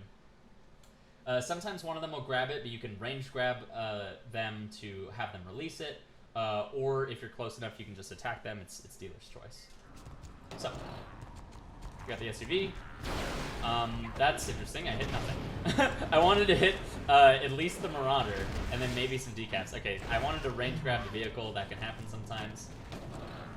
It's not going exceptionally well right here, but you can see the basic philosophy. And also, he just died in 1 hit from that, which is really nice. This actually sucks. I want to put this down. Okay, I didn't want to put it down like that. He grabbed the next car, which he's not supposed to do, but I wanted to use the SUV to take him out. Okay, that explosion might do him in. The SUV is gone. We're at the next pack. Okay, this is not great. So for this pack, ideally you still have an SUV, but I don't. I think I wrote something for this. If you have the SUV, grab it and throw it toward the Marauder and Decap. The items can lock onto the Turlin engines, which will break it without healing you, and you need to be careful to avoid doing that. True. As a new player, the Turlin engines are going to be your friend. You want to make sure that you're not accidentally killing them without getting the reward. So, ideally you still have an SUV. Grab it and throw it at the Marauder and Decap. The Decap tends to grab a taxi as soon as it spawns, and the Marauder swings over its head, so you can usually hit them both pretty easily. Sometimes this hits the Decap, sometimes it just sends the Decap flying far away, and you can finish them off with a projectile, but be mindful of the auto-targeting. If the SUV broke, swing past the Decapitator and Marauder duo, grab one of the cars, and throw it at the Decapitator. If the Marauder is not hit in the crossfire, jump up and grab it while the Decapitator is occupied. If the Marauder isn't hit and the Decapitator grab the car, jump, projectile the Decapitator, then jump, grab the Marauder. In both instances, you can re-grab the car and throw it again. Okay, so we're going to head past them and grab this SUV. Turn around, try to hit them both. Wow, we hit nothing because of the targeting. Nice. In the event that that happens, you just want to make sure that you take out this Marauder, and then just start using whatever objects you have near you to deal with this guy. Alright, good. out of the way. This is incredibly bad RNG. It's worth noting, and I touch up on this before I talk about the packs, but you can't ring yourself out, and you can't ring out enemies in this early part of the bridge. Only past the midsection can you start ringing out. So pack 4, which is 1 decap on Marauder. We already took out the Marauder. If there's any car near you, grab and wait for the Marauder and decap to spawn. Do the same thing you did with pack 3. If there's no car nearby, air grab the Marauder, and then use whatever means to kill the decap. Don't be afraid to switch to the other side of the bridge if that means it has a car, which will speed things along. There's an SUV sitting over here. This must be the one that I had earlier. It must have bounced off instead of exploding like I thought it did. Anyways. We're trying to hit one of these. Let me see what it says. If there's a car near you, grab and wait for them to spawn. You can try to time the throw with the spawn, which I just did, or wait for them to start moving. They are vulnerable as soon as they spawn, but quickly shift to a new position. You can kill them at spawn or their new position, or if you're lucky, some point in between while they move. If there isn't a car near you, you can jump up to that platform they're on and use one of the lampposts. You can also simply stand and swing, and it should be enough to cleave. Oh yeah, once you get that lamppost, you can stand and swing. It should be enough to cleave 2 at once and survive for the next pack. Alternatively, you can just use jump grab. For this next guy, I'm just going to use jump grab, and then I'm going to get up. And since the next pack has 2 Marauders, I will try to get a lamppost for this. Okay, we only hit 1. So car or lamppost, whichever is most convenient. There are a few options toward the start of the level that give you ample space from the pack. That's more toward the end of the bridge. Either of these will take out the Marauders quickly and cleanly. As for the decap, any remaining objects are favorable, seeing as it spawns on the opposite side of the bridge, but close to spawn, there should be plenty of cars to throw, and it's on a higher, sorry, got ahead of myself. If it's on a different elevation from you, be mindful of its invincibility frames as it climbs up, mindful of its invincibility frames as it climbs up, or how high it jumps when it jumps down. Yeah, good to know. Okay, so we were able to clean those guys off and still use this lamppost. We're gonna throw it at him, maybe? Nice. I don't remember this. Okay. 1 decap, 1 Marauder. Use any objects you have for either or both. At this point, there should be at least 1 or 2 left before you reach the final segment of the bridge. Air grabs are your friend versus the pesky Marauders. Lampposts do insane damage. At this point, you know the drill. I stole your wall strategy against 3 Maulers. Fuck yeah, you did. Let's go. Okay, so you can see he picked up a car. He does tend to do that instantly, usually. What we're going to do is put him on the ground and just start throwing shit at him. He died from that? That's crazy. I was going to throw a truck, but I can use the truck on these 2. Oh my god, is he going to hit both? No. Okay. 3 Marauders. This pack can be interesting. It's 3 Marauders that spawn in close proximity to each other, so there's a lot of potential to cleave. If you're able to get a lamppost or car, they work great. Do not be tempted to throw the Turlin engine itself, because it won't deal enough damage to kill. If no opportunities for objects come up, just use 3 air grabs. It's worth noting here, I have a shitload of energy. And you're going to want a lot of energy going into this next pack. You don't need nearly this much, but it's worth having... it's worth tracking.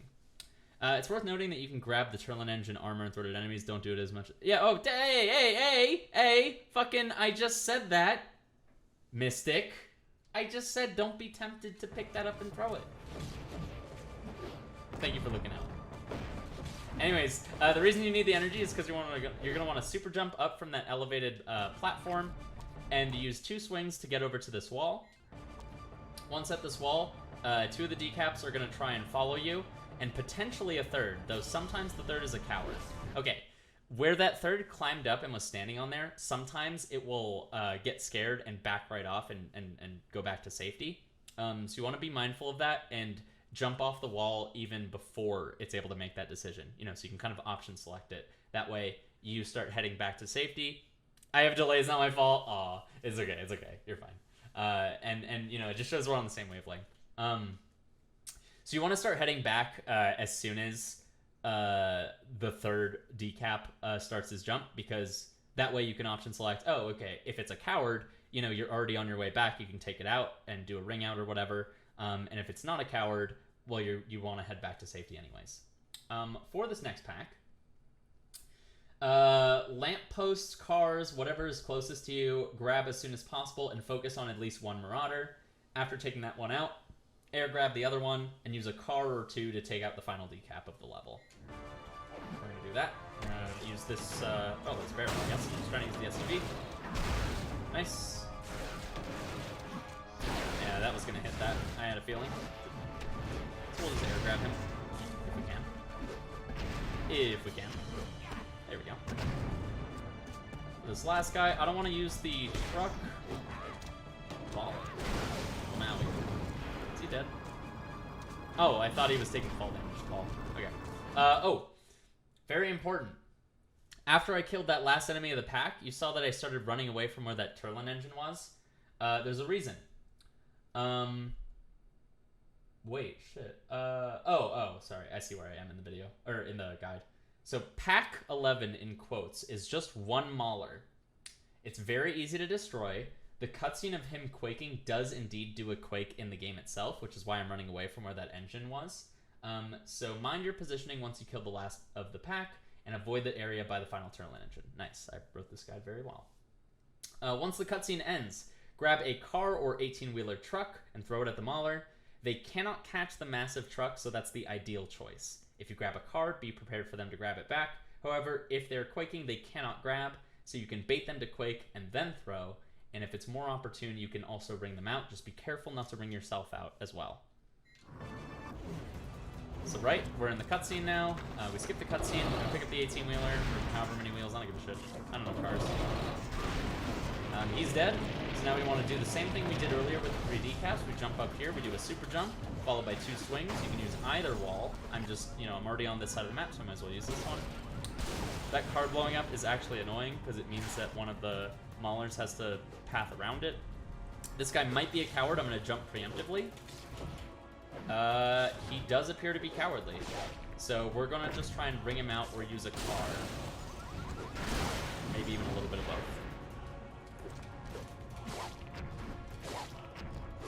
Oh my god, it hit a post. That should do it. Alright, cool.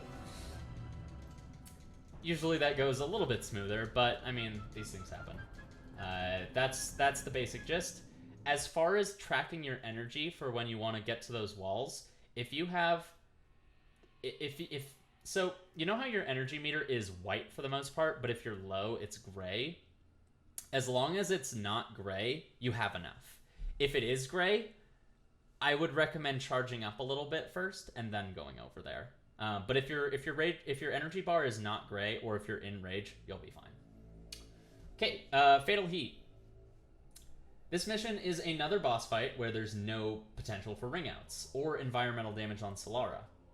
You spawn next to 2 heavy objects that can be thrown more than once without exploding, a box and a forklift. Using each of these, you can easily bring her to low health or even death.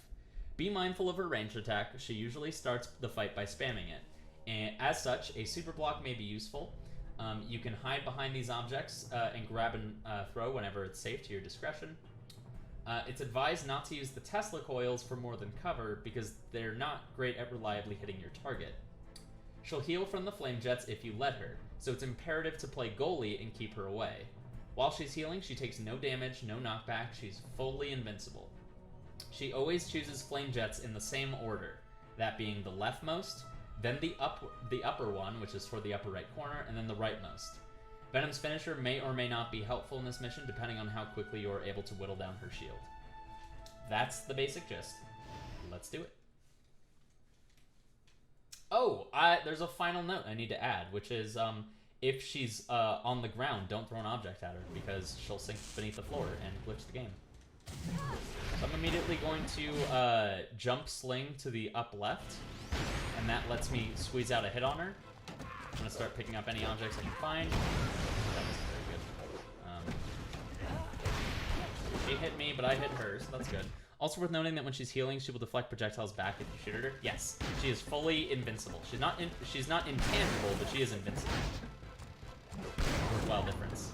She's very close to the thingamajig, so I do need to be careful as to not let her heal. Okay, she did get a heal off, so you can see what that's like. Also, don't stand in the flame jets because Venom takes a shitload of damage from fire. Anyways, that's the basic gist of the mission. It's not a very hard mission. It's a very simple mission, actually. But if you take a lot of damage from fire, it can be very scary. And obviously, you want to play goalie to the best of your ability. I happen to be bullying her with objects very close to where she gets her flame jet, so that was bad on my part, but that let you see the full mission. Yeah, that healing did not help her at all. All right, let me write a note for Fatal Heat. Fatal Heat. Do not throw an object at Solara when she's grounded if it will kill her. Because her ragdoll body will sink through the floor, which will cause the camera to spiral out of control, which will soft lock the game. Cool. Lethal Toxin. This mission can be completed very quickly with a ring out manipulation, almost identical to the Electric Man. Swing low so that Venom follows you, rather than shooting projectiles. Venom's swing causes him to lose height quickly, so once he is over the chasm, should not be long before he rings out. And the one other thing that you should note is you spawn in such a position where there's a pillar between you and the chasm. And if you were to jump and start swinging, you may accidentally wall run. Oh, wait, no, that's another wall. Never mind. But you want to be careful not to wall run in general, either off of the pillars or off of the barriers on the side, because you can easily wall run to your death, I think. If I remember right, that can happen. Anyways, that's the mission. It's easy. Yeah. Kill me. I dare you. Lethal Toxin, be careful not to wall run on pillars or walls. Maya's Dilemma. We go straight into it. There's no breaks. I did write out an extensive guide for this as well, so I'm going to pause it at the start and talk about it. Okay, general tips for Paragon is pretty quick. When you're prompted to enter Rage, turn to the left. You can use the camera, you can use the analog stick, whatever combination. But if you enter Rage while facing left, you don't get a cutscene. So it's very important to know that. Pack 1. This pack is interesting for a couple of reasons. After skipping the cutscene, you have a barrel right in front of you, so spamming A to skip the cutscene and punch the barrel at someone is a good idea. And then you can also chain that into a combo that ends with a super attack.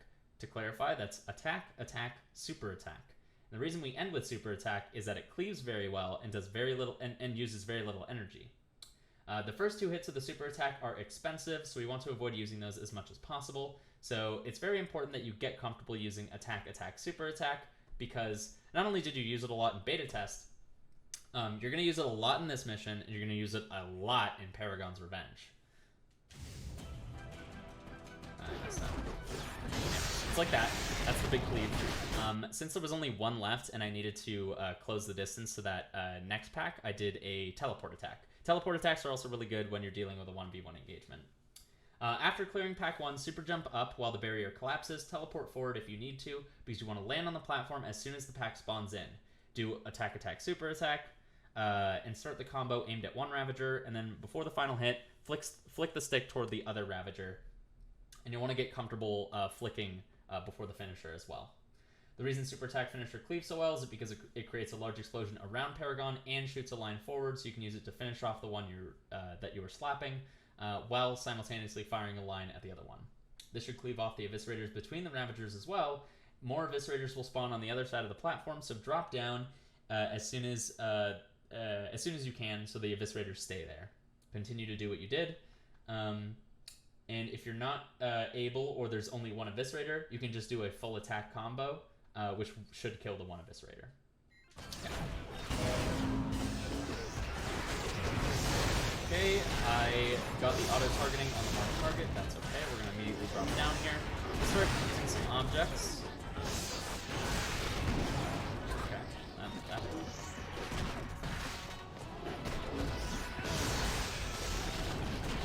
and that should be everyone. Nice.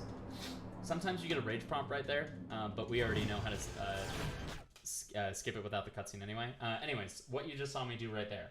So, this cutscene puts you on top of a platform and allows the 2 Eviscerators to immediately grab a barrel, walk off the platform, and input a super attack to do the super landing attack. This will cleave at least 2 enemies, and all 4 if you're lucky.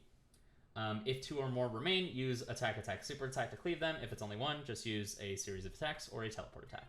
You may also notice... actually, no, never mind. Sorry. Getting ahead of myself again. There's only 1 left, so I'm just gonna do that. I was facing True North, and True North is not left. So you can see I got the cutscene for that. You wanna, if you're looking at like an analog clock, it's like between the hours of 7 and 11 is very safe. You can do 6:30 or 11:30, but it's not as advisable. And most of the time the camera will try to orient yourself to face true north, so you want to be mindful. Water is good. I'm talking a lot. Before engaging with this group, you'll want to go past them and super jump plus teleport through the barrier section on either side. Once on the other side, use attack, attack, super attack to cleave off enemies. Hug the barrier while doing this because you should only need to kill at least 2 enemies before the barrier clears. Sometimes it takes a few seconds, but it's faster to wait near the barrier so you don't have to backtrack as much. Okay, so we're going to super jump, teleport over. That causes that barrier to collapse. While these guys are spawning in, we're going to do some attack, attack, super attack. Hug this barrier because it's about to collapse. I'm just going to farm energy at this point because I know it's going to collapse. I already killed 2 enemies. So you can keep killing more if you want. It should already start collapsing. I'm actually unsure why it's taking so long right now. This is actually really strange. Maybe I killed the wrong 2 enemies. Maybe it has to be specific to. I just know at least 2 is enough. There we go. So that was odd. Anyways. Run or teleport to the other side of the barrier. Wait next to a barrel while enemies spawn in, and you can use this time to refuel some of your energy.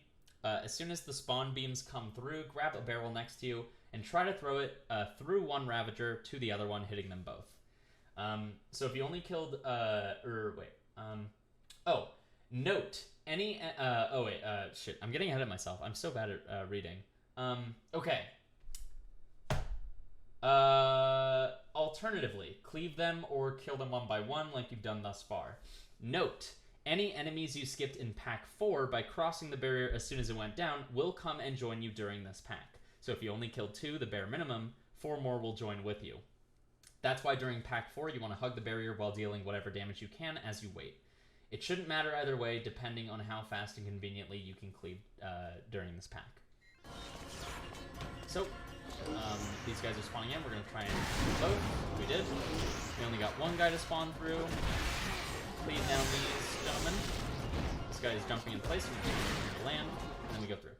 Now, over here. Yeah, there are specific enemies that need to be killed there. Yeah, I see that now. I actually didn't know that from my testing. I just know that you had to kill these 2. I guess it was specific too. Okay. Obstacle section. Teleport plus attack through the first panel to break through it, and then do super jump and super attack to do the second, then a regular jump and a super attack to take out the last, and then land. It's important that these aerial super attacks be inputted before Paragon reaches the apex of her jump, because if she reaches the apex, she'll do a landing attack instead, and you don't want that. So, teleport plus attack, super jump plus super attack, regular jump plus super attack, and we're through. Now, we can just start charging. Pack 7, you have some time to wait before they come in. You can charge up your energy, grab a pull, or commit to trying to cleave all 4 of them with attack, attack, super attack. Be mindful of your energy before determining which you do, but depending on the enemy AI, any of these are viable, and attack, attack, super attack is the fastest. Wow, I did not get my stick back. There we go.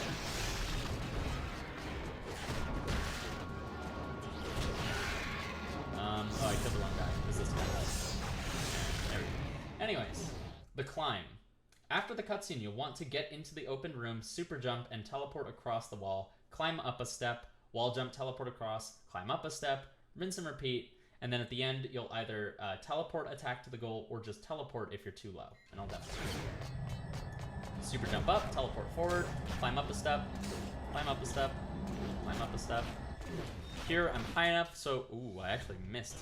That's really awkward. Wow, okay, that means I get to do it again for you guys.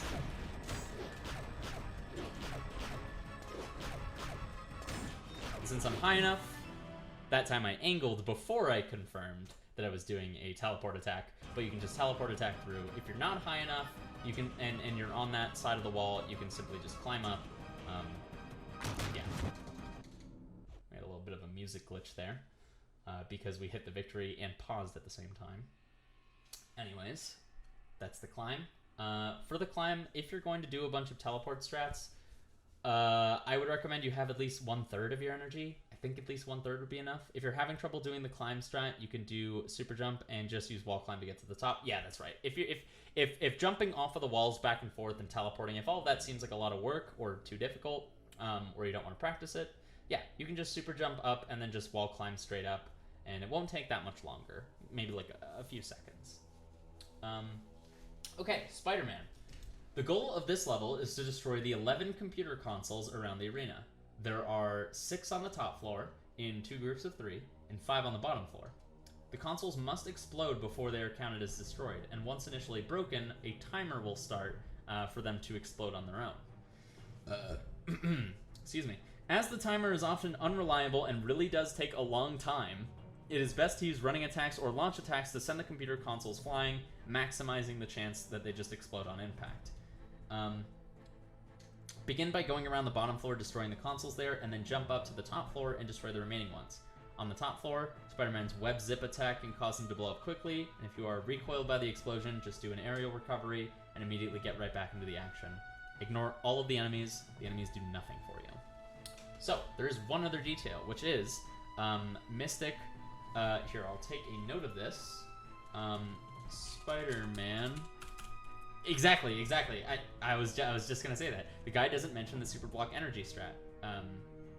Super block energy drain strat.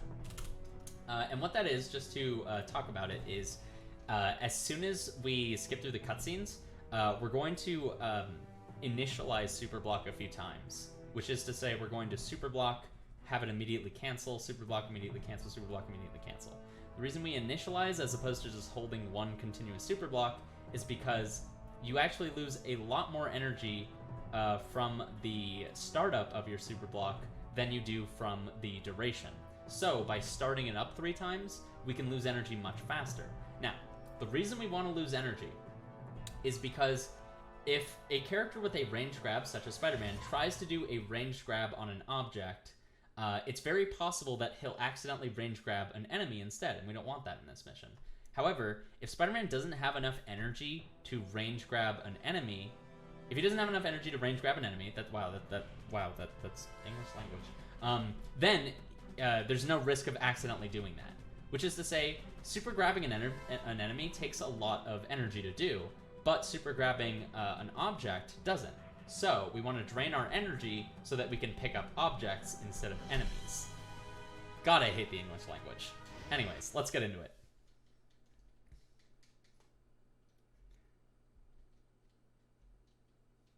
Enemy energy.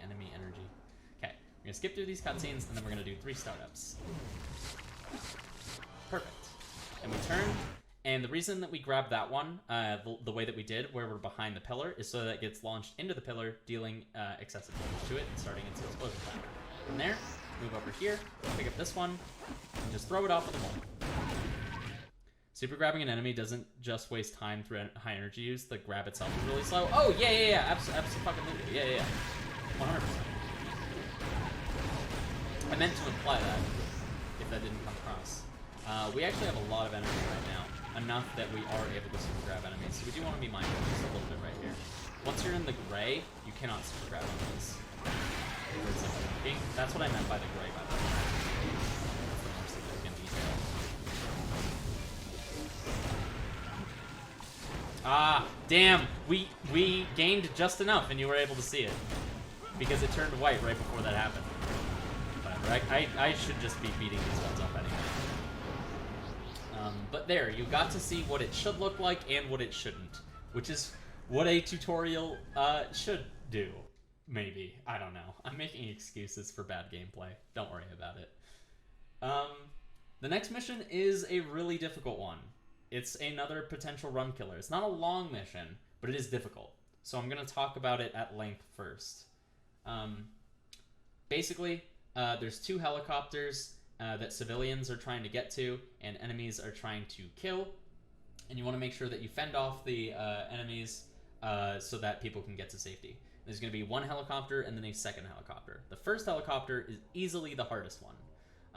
So I'm going to talk about that first, and then once I get through it, I'll talk about the second one. This is a very difficult mission, as most of the strats are related to defeating the enemies quickly, but also contain a long list of things that you should not do because they make the mission more risky, when it is already easy to fail as is. Begin the mission by using Spider-Man's aerial, super, or regular combo attack to quickly kill the first invaders. When the first invader that spawns near the helicopter spawns, move in that direction and kill him, and stay near the first helicopter to kill the next several invaders. Any that are far away should teleport to you. I don't necessarily like this advice, but I'm going to keep reading it anyway because it's good safety strats.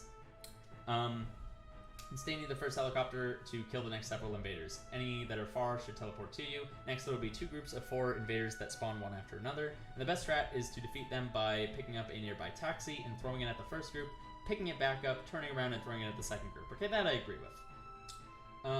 If you time it well and aim it well, you should be able to take out all 8 invaders in 2 swift throws. After you defeat these groups, 2 large groups of invaders will spawn and charge the helicopter. Best strat to deal with these is to allow them to group up near the helicopter and then use collateral throws, where enemies impact with your hitbox while throwing another enemy and instantly die to kill multiple enemies at once. I don't remember the enemies teleporting to you in this mission if they're far away. Maybe if you get far enough away. Yeah, I think so too. I don't know, it's pretty damn easy to let them pile up and grab one, killing them all. Well, here's the thing about easy to fail. If you want to use the car... no, you knew about the collaterals. If you want to use the car... throwing the car at invaders is so good. However, it can very easily hit the helicopter on impact, and if the explosion is near the helicopter, it can do a lot of damage. So there are ways of easily losing.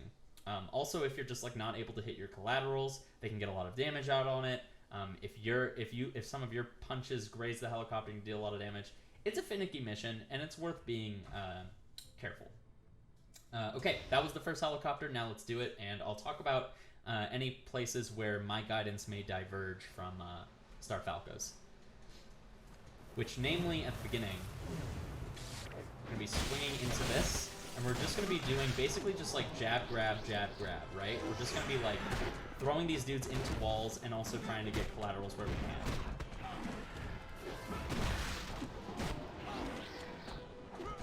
Breaking through my grabs, which is fun.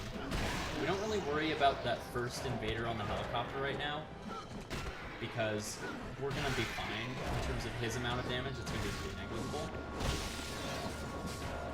Now we're just going to be shooting him.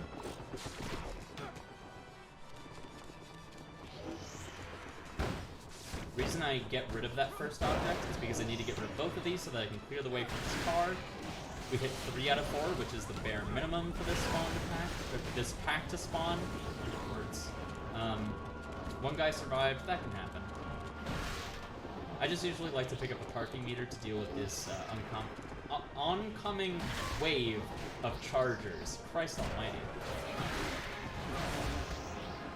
Here we just basically do jab grabs, try to get collaterals where we can, like so. Beautiful. Yeah, and the invaders can kill themselves by jumping into the helicopter blades. That's true.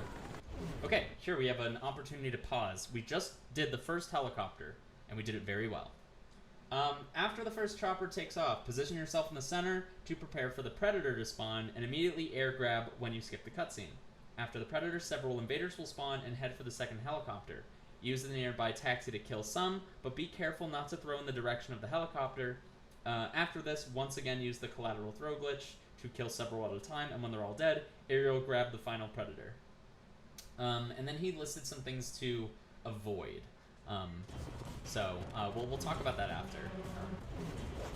I think I've already touched upon most of them. Here, it's important that you... wow, that guy teleported into my hands. I was going to say, you want to make sure that you get close enough to the taxi and don't use a super grab, because you'll very easily super grab an invader. Just use a regular grab.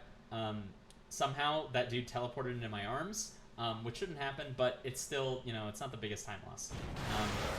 So I threw the helicopter forward, or I threw the car toward the helicopter, and since the helicopter made direct contact and was going to explode, I knew that was going to be too much damage.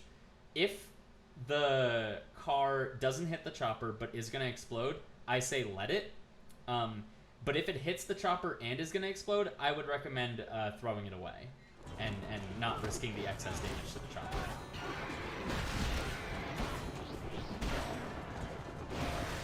Getting beat up a little bit. That's cool. I think that's everyone. There's someone behind it, isn't there? No? Someone really far away? Hello? I hear someone jumping. Oh, unbelievable. That can happen, I guess. And then simply jump up, grab. That's it. That's the level. You just start mashing A at this point. Let's read what Falco said as far as things to be careful about. Obviously, don't let invaders attack the chopper for too long. They are not terribly hard to destroy, making this mission very risky in the run. Sometimes invaders will accidentally super jump directly into the blades and kill themselves. You can also super throw them into the blades, but it's very slow. You should avoid throwing anything in the direction of the helicopters, as objects deal massive damage to them. You should avoid performing full attack combos directly near the helicopters, because as many times your attacks will hit the helicopters just as much as they will hit the invaders. The enemies in the beginning of the stage are indoors and/or close to walls, which makes standard throws very powerful, as throwing an invader into a wall should result in an instant kill. Couple this with being able to collateral anyone that walks into your throw animation, and it can be very convenient. Okay, so we did touch upon that. That's good. Yeah, okay. I think the guide is pretty comprehensive then. I wasn't sure if he touched on that, but he did. Deadly Venom. This is a relatively simple ring-out manipulation. When the level begins, jump over the chasm and swing behind the daily bugle sign so that Venom's line of sight with you is broken, causing him to chase after you. Venom swinging causes him to constantly lose height, so it shouldn't be long before he dies. Cool. Easy. I'm excited to talk about high voltage after this. High fucking voltage is a fun mission. So, just be swinging. I usually super jump, but I didn't. I don't think it'll matter, because we don't really lose height the same way Venom does. And there he goes. Wow. Okay. Wow. I've never seen him do that, especially after doing a jump projectile. Okay. Worth to keep in mind, apparently. I guess that's why I usually super jump. Might be worth saving before high voltage in case Spidey instantly kills himself before you can explain what needs to be done. Yeah, maybe. Yeah, maybe. You saw that one coming? I mean, I didn't. It's very rare alone for him to do a super grab in the air. Doing it after a projectile, incredibly rare. Might be worth saving. I mean, if I need to further explain high voltage, I can pull up Dolphin really quickly, so it's not that big of a deal. But here, I'm going to run you through it. First, I'll read what Falco said. This level can be very tricky for Spider-Man to behave properly, but the best method is to fly to the top left beside the... Oh, this is so out of date, I don't even want to say it, actually. This is so out of date that it's actually, like, misinfo. You don't want to do this. That's an old strategy that is very inconsistent, but I have a new strategy which is very consistent. Thank you, Mystic Maniac 1000, for coming up with it. Okay, so basically, as soon as you get through the cutscenes, you want to start doing like a countdown in your head, and you want to count for 4 seconds. Over the course of those 4 seconds, so basically, as soon as the mission starts, you want to jump and fly and immediately start moving up, and count those 4 seconds in your head. You can count them out loud if it helps too. Once you reach about 4 seconds, you should be hovering over a piece of the environment out of bounds. And this piece of environment out of bounds is just above the death plane. It's actually at the level of the death plane, but since you're hovering, you're like, offset from that position. You're right above the death plane and right next to the death plane horizontally and depth-wise. But by being there, you can bait Spider-Man into thinking that he can come over there, but he's very stupid. So once he gets out of bounds, he pretty much just kills himself. So I'm going to try and demonstrate that. I'm going to count out loud for you, and hopefully you can see what I'm talking about.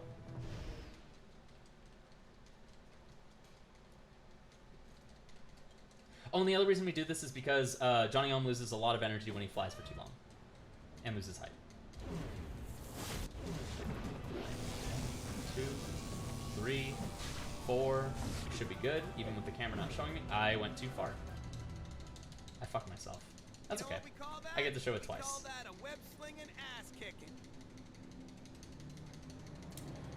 That is the worst case scenario in terms of the camera, because I wasn't able to see anything that I was doing, and I kind of second guessed myself. Here, we'll do it again.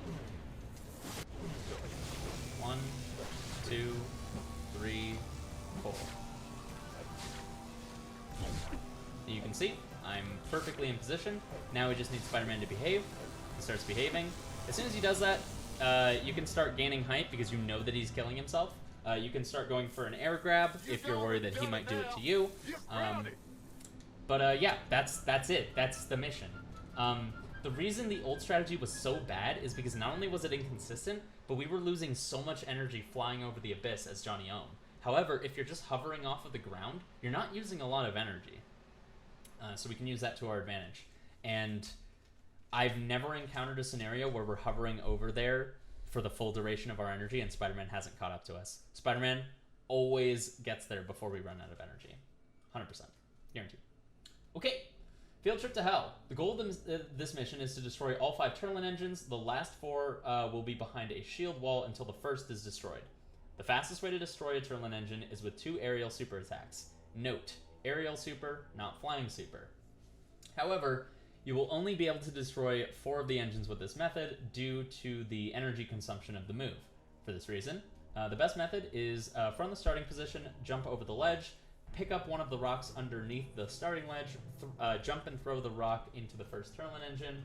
After you skip the cutscene, destroy the 2 to the left, then fly over to the other side and do the others. If you're low on energy when you land, pick up the payphone on the wall and throw it at one of the engines to deal some damage and save an aerial super attack. Now, he can shoot while you're hovering, so you want to make sure you recover if he hits you and try not to be too close to the ring out. Shoot while you're hovering. Oh yeah, he can. Yeah. Yeah. That's true. That's super true. Yeah. Want to make sure you're not too far out in the depth on high voltage. Okay. There's okay. Let me jot down high voltage. Complete rework, please. Field trip to hell. The initial angle is not mentioned. So when we're loading into this level, initial angle during load should be upright. Want to flick your GameCube controller stick, or whatever stick you have, into the upper right so that you load into the mission under the ledge, so you never have to jump. It's a tiny little baby optimization that you can do. So I'm going to demonstrate that. So I hit A, immediately flick to the upright. I mean, you can do the upright basically at any point during this load screen and you'll be fine. But, you know, the longer the better. And you'll see that I spawn under. So I only have to just walk up to here. From there, you see I do a jump throw. Jump throw is a little bit more accurate because otherwise you might accidentally hit an Eviscerator. And that instantly knocks it out. This guy's gonna hug me, and we could use some luck. From there, you notice we didn't even take any damage from that hug. You go and pick up this payphone, throw it, finish it off with a projectile. Here, we do a projectile, we cleave a little bit. We're just gonna do a regular rising attack there to save on energy. We're gonna fly all the way over here, pick up the payphone, throw it, jump projectile, projectile, and that's it. That's the level. It's super easy. That was as good as it gets.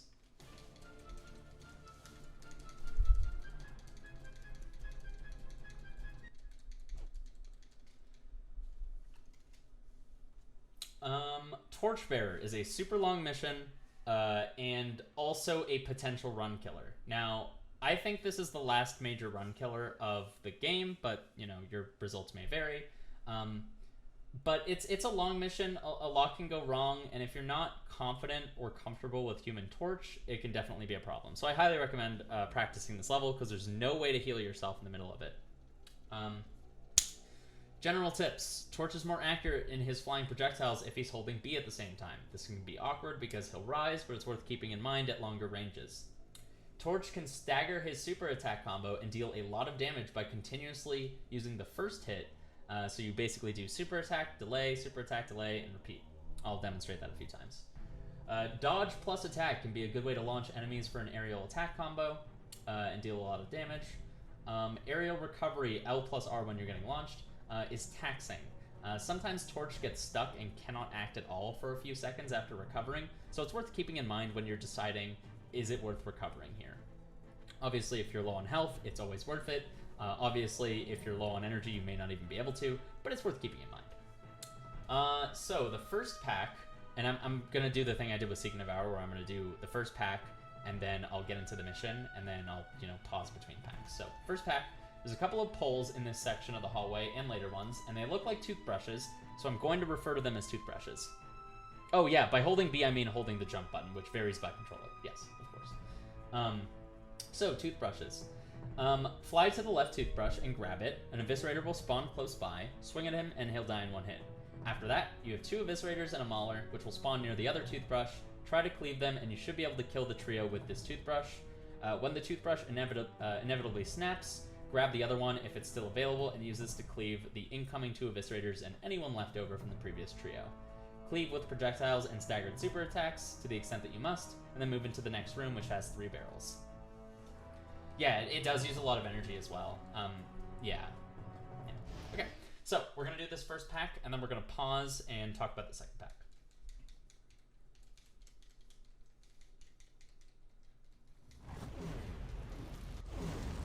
Interesting camera angle. Alright, good. We're going to let these guys encircle. Okay, he's quaking immediately, so we don't actually get our opportunity to let them encircle. Again. It's going to be 2 more eviscerators, so get some cleave action. And he's done. Okay, so that was the first pack. Pretty easy, pretty good. Pack 2. Fly into the next room and activate Rage if you have the prompt. You have some downtime while the pack spawns in. Focus on shooting and throwing barrels at Ravagers. Using barrels, projectiles, and dodge plus attack are ideal ways of dealing with these, especially dodge plus attack because it does so much damage and Ravagers have very little health. Excuse me. Ravagers tend to sidestep a bit after they spawn, so they may often line themselves up with another Ravager or with a Mauler, and you can use this opportunity to shoot a projectile or throw a barrel that will cleave them both. I'm actually going to throw this to get rid of it, and immediately pop Rage to cancel it. We'll get into our barrels. Wow, we actually cleaved everyone. That's insane.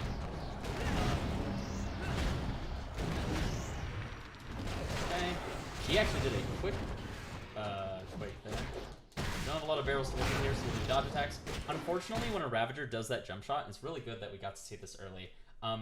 There isn't really a whole lot of counterplay. You can dodge it by flying, jumping, running if they're inaccurate enough, or you can use a super block to reflect. But they're kind of hard to attack when they're doing that. They're very, very defensively strong in that position, so just worth keeping in mind. New room. Pack 3. Grab the toothbrush on the left side and turn around to face the 3 eviscerators. You'll cleave them down with this toothbrush, and the Ravager above you will either stand still, drop down, or drop on the other side where he can't reach you. If he drops down to join you, aim to hit him as soon as you can, because if he shoots you, say goodbye to that toothbrush. 3 more eviscerators will spawn, and ideally use the same toothbrush to deal with them. Alternatively, if you don't have it anymore, you can go into the small section up ahead and use that toothbrush, or use super attacks to cleave them, or dodge plus attack to take them out one by one. Once you kill the final Ravager to spawn in, the next pack will start spawning, and you want to be ready for that. Okay. Simple enough. Simple as. Oh, toothbrush, right? Now. Alright, he jumped down to join me, so we want to focus him as soon as we can. He's jumping around a lot, which is not fun. I actually have no idea what the fuck he's doing. Alright, he's dead. Wow, that was awkward. I'm not going to real recovery. You can see him doing some staggered super combos there. Why is it being super weird? I don't know why they're jumping around like that. We're gonna get rage soon, which is nice. We'll take advantage of this. Oh, I didn't think that would kill for me. Okay, we're at the next pack. Pack 4, 2 Ravagers and 1 Mauler on an elevated barrier. I recommend throwing a projectile with the Mauler plus Ravager pairing if possible. We're a little too far away, so it's not. Ideally, you cleave them both so you can handle the other Ravager 1v1 safely. This should also push the Mauler into the area below before the next room. From there, you can grab the rectangular fuel cells and use them to pick apart the Mauler without wasting energy. 2 Ravagers will staggered spawn into that room on that same raised barrier. You can use fuel cells or projectiles. They're pretty frail, so they'll die easily. If for some reason they drop down to the other side, you will have to fly over there and deal with them. But they should attempt to shoot you from where they spawn. 1 more Mauler will spawn on that same elevated platform. You can go up there and meet him facing toward the next room. That way you can do a chain of attacks that push him toward the next room and save time on movement. You can also wait for him to come down to you if that's more convenient and more practical. Dodge plus attack, fuel cells, staggered super combos, whatever's more convenient for you to deal with this Mauler based on whatever's around you or your energy level. Okay, the Mauler, we're going for the Raptor, but that's weird. We got a lot of energy to use, and we're able to push the giant to the next zone. So now we have some dudes spawning behind us. We're going to turn around with a jump shot, take them both out, go back to the fuel cells. Now we just have 1 more Mauler spawning in, I believe. Wow, I used so much energy to rise up there. That was not worth it at all. Haven't mentioned it yet, but dodge plus super attack when you're low on energy can be a really good way of firing off a blast that you otherwise couldn't afford. Okay, new room. The next room has 2 fuel cells and a breakable wall. I recommend grabbing a fuel cell and either throwing it at the barrier or waiting for the enemies to break the barrier for you. You want to focus the Ravagers since they'll attempt pot shots from the back. One of them is next to explosive barrels, which you can shoot to take them all out. There's 2 toothbrushes in here, and they're going to help you take out the 4 total eviscerators very easily.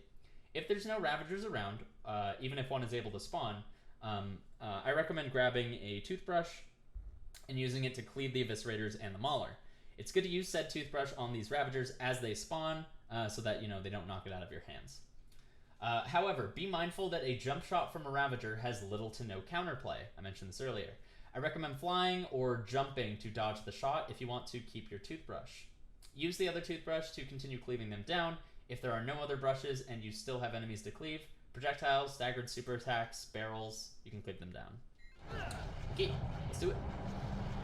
We're going to pick up the fuel cell. We're going to wait. We're going to break it for us. Nice. Pick up that fuel cell. Focus the Ravagers. Nice. And now that there's no Ravagers, even though there's going to be one spawning in, pick up the brush safely. Use it to immediately deal with the Ravager. Make sure we take out that Mauler before he's quick. Alright, that's an unfortunate trade, but it happens. We're able to get this toothbrush, even though it's pretty weak. This dude is just jumping.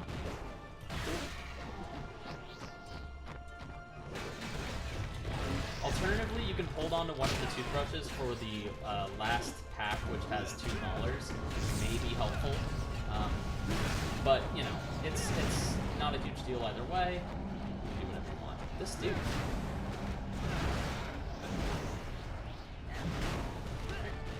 From here, the 2 Maulers will spawn on the elevated platform. If you have a toothbrush, you can fly up there and cleave them. Otherwise, projectiles, super attacks can cleave them nicely and clean them up however you see fit. I'm going to use a lot of barrels right here because I'm pretty low on energy. Yeah, this room is the most likely place to die because you know how there was that area with like 3 explosive barrels next to each other? Very common for Maulers to pick one up, throw it at you, which deals damage on impact. It explodes, deals more damage. It hits you into another one, deals more damage on explosion. You could very easily lose a lot of life in this one room. So it's worth practicing, especially practicing this room, and how you handle a lot of objects in the field. So now we just have one guy left. We do some dodge supers as we close this gap. Quote-unquote pack 7, 1 Mauler at the end of the level, bully him with projectiles, dodge attack combos, whatever you have. Ideally, kill him near the final doorway so that you can simply walk forward and fall down. We'll talk about that in a second too. I'm gonna just go into rage here just so I can kill him really quickly. If I were in a run, I probably wouldn't go into rage here, but whatever. Okay, so here, this fall, it does deal fall damage. You can see my health will move slightly when I land. However, if you're in like super danger and you will die from this fall damage, you can use a falling attack, like a falling aerial, at any point during your descent, or you can hit L to break your fall toward the end.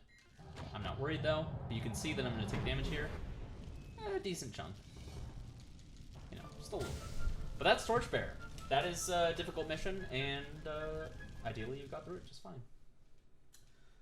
Old friends. Old friends. Unfortunately, there's no simple quick kill to defeat the Thing in this mission. You're going to have to beat him the old-fashioned way. Some good strats for attacking the Thing are to use his counter super attack to fire projectiles at a low cost, as well as using his aerial super and his super combo. You can use the electric walls to potentially deal a lot of damage to him. Use Torch's wave dash by quickly tapping the mobility button while holding the super button to glide across the floor swiftly without using too much energy. If you lower Thing's shield quickly with objects or attacks, it may be worthwhile to use a finisher to end the level quickly, which would be at your discretion. The only other thing is that I like to abuse the electric barrier as much as possible. I think everyone should. So at the start of the level, there's two things that the Thing can do, right? He can run toward you with a with a running super attack, and you just want to be flying above it, or he can reach for a barrel next to him. If he reaches for the barrel next to him, that's the much better outcome, because you can wave dash into him and then super grab him next to the electric barrier, which deals a shitload of damage. Also, you can punch him repeatedly next to the electric barrier, but he can punch back and get out of it, so super grab is definitely better in that area. Okay, let's do it. So we're going to start by holding R and hitting the L button, and depending on his activity is what we'll do, whether we wave dash or not.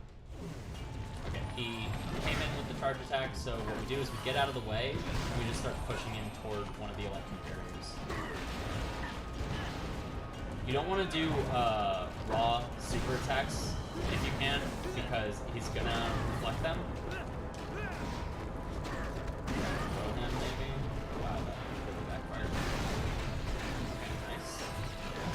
He's getting up. There we go. Head over to him. Pick up another thing to throw at him. I'm gonna push him into this as much as we can. Oh my god. Oh lord. That's okay. We're seeing the best of it and the worst of it right here. There we go. Objects and the electric wall are very nice. Try to super block it. He wasn't able to super block. Cancel this. Now that we're in range, we can kind of bully him. I mean, this isn't a very ideal old friends, but, it gets the job done.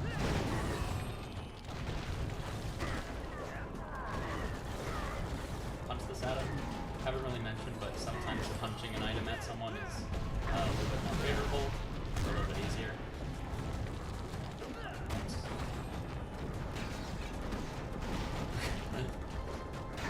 Imagine getting a single punch. Cool. That was so goofy. Whatever. You got the gist of it. Using objects and making use of the electric barrier are going to do a lot for you in that mission. Anyways, now that we're back in the groove of things, let's do a long camera spider. So, at this point of the run, yeah, that was messy, but, it's whatever. It's a demonstration.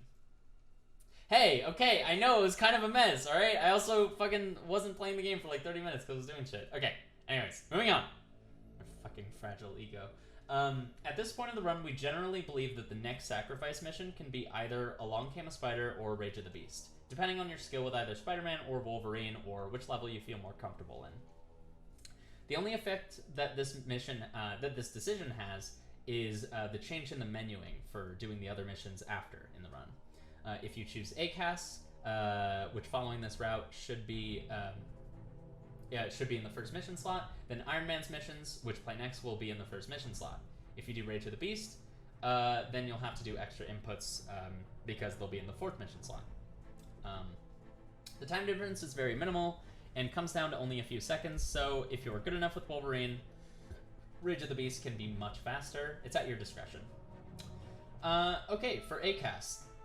Spider-Man, I like to position him to the laser wall and then do 2 regular attacks into a super attack, making him bounce off the wall and tackling him.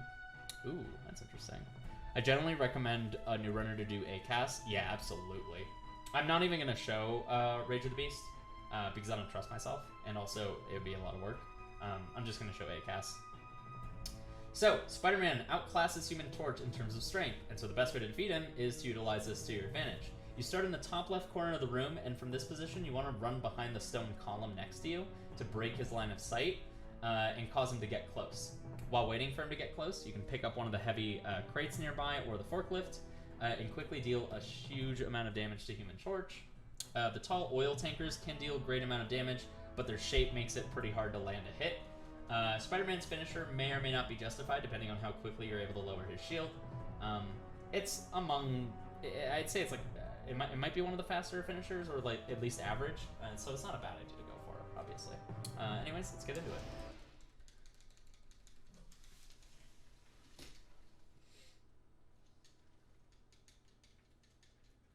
So, to start, we're going to cut off his line of sight, and then go pick up an object. Because he likes to start by shooting. Wait for him to get close. Wow, he got close enough to that corner that he couldn't get hit. And he's blocking. He's crazy. Oh. He got launched on the windup there. It's okay. We've done a lot of damage so far, and he doesn't have a lot of energy to work with, so now we can forklift up. Oh my god, it hit the tank. Oh no! Oh, I tried to combo into a finisher. That was awkward. This is so messy too. It's okay. I'll just go grab the forklift. Oh my god. Yeah, no, give it please.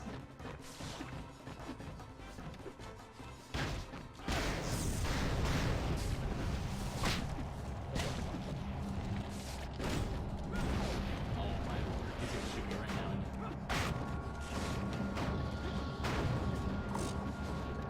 Oh my god. He's a fucking pixel. Okay. Whatever, dude. What the fuck ever. That was another mess, but like you got to see the basics, alright? So I'm not gonna hear it. That was fucking weird. I've never seen him do that.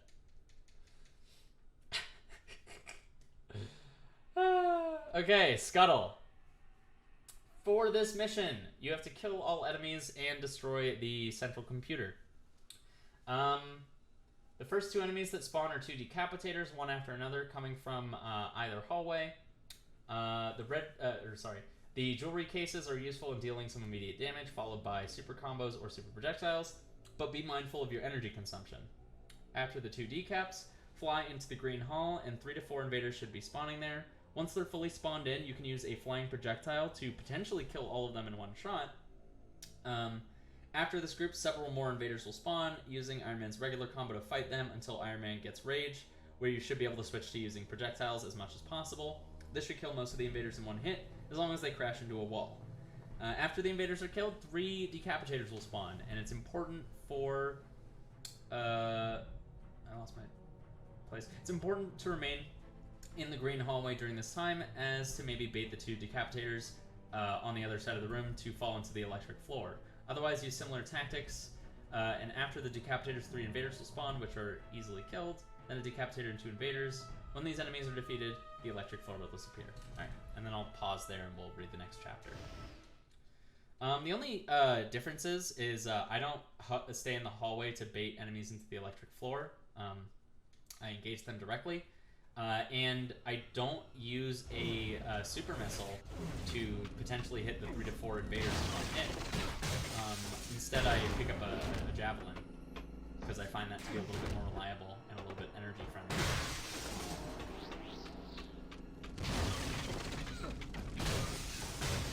But it does feel good. It does feel good when you hit all 3 of them, or whatever, together. But this is what I do. And I find this to be just way more reliable.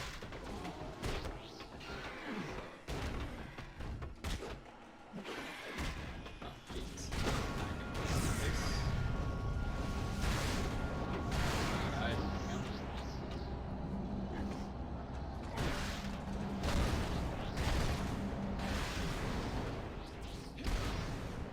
Oh, he's not there anymore. Where is he? Lol. Nice.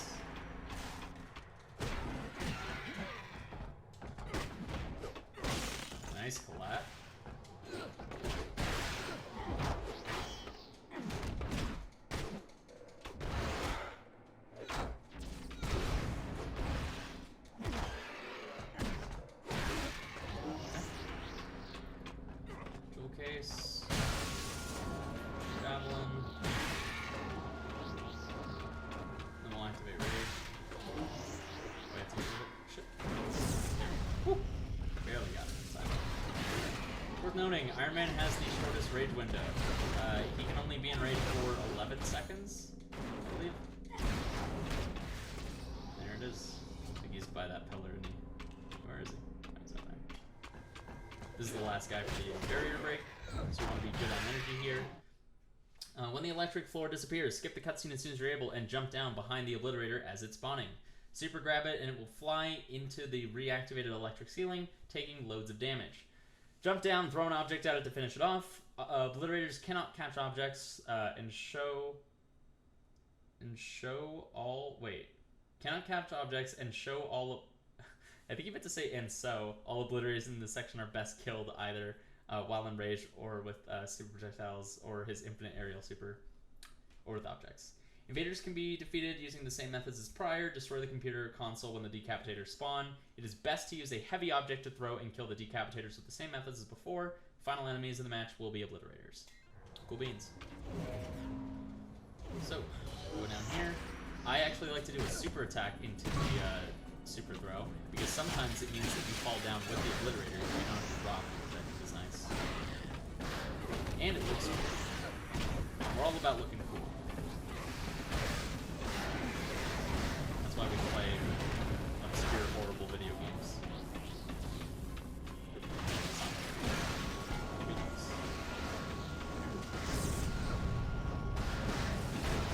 I don't think that hit the computer properly, so I'll grab it. I like to grab the computer to guarantee that it dies. Glad I did a jump shot there. I was thinking I would drop his nice. There we go. Pick up the thing.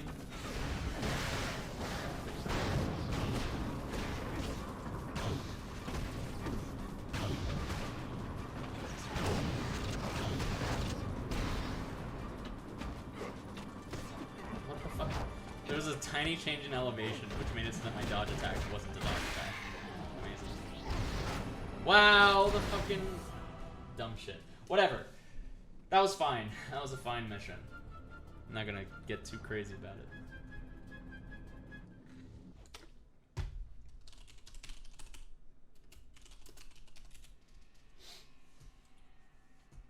Let me tell the Discord that I submitted for GDQ.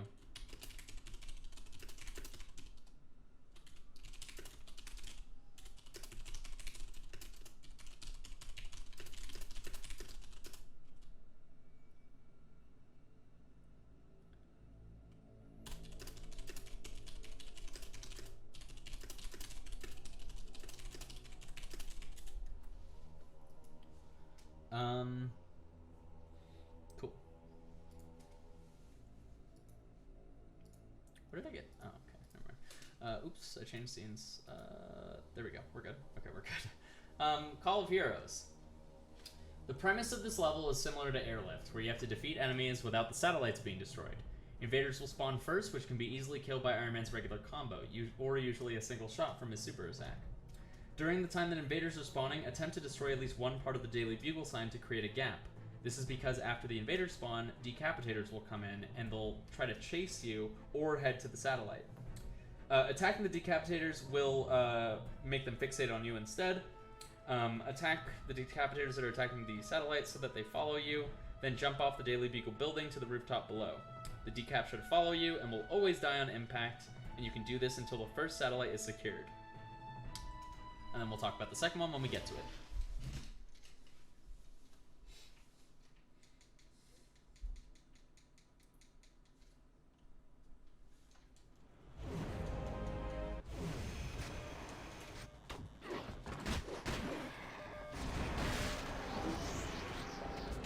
This guy up.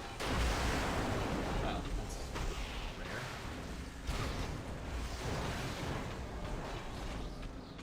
Oh, it still blew up. Okay, nice.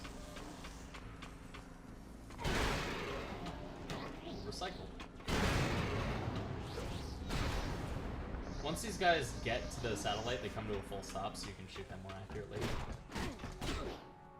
Let's see how that one missed.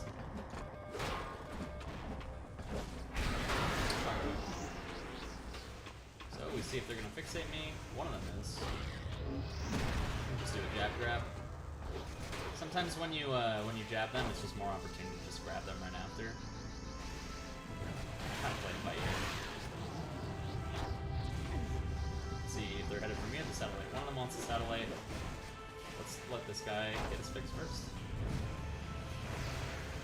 I picked up the thing. That's actually pretty good. That was actually very good. Nice. So now we're at the second satellite. Okay. Yep. So let's. I love that. If you're standing down there, you do take knockback instantly because they don't expect you to be there, which is kind of funny. For the second sat, fire a flying super projectile at the first group of invaders from afar, whom you should be able to hit multiple with one shot. Then continue flying over to the satellite, defeat the next invaders with regular combos or projectiles.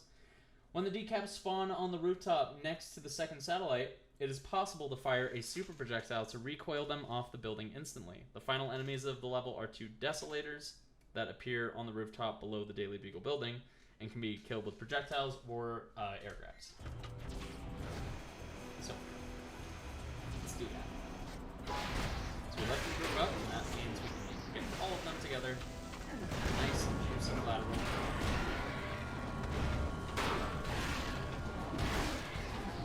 Top rage here, so might as well. We got one dude spawning right over here, and then we're gonna get to those decaps. So, for the decaps, shoot this guy, and then I'm gonna wait for this guy to come up here. It does take a little bit of time. There we go. Get the combo into a grab. He's gone. He's out of there.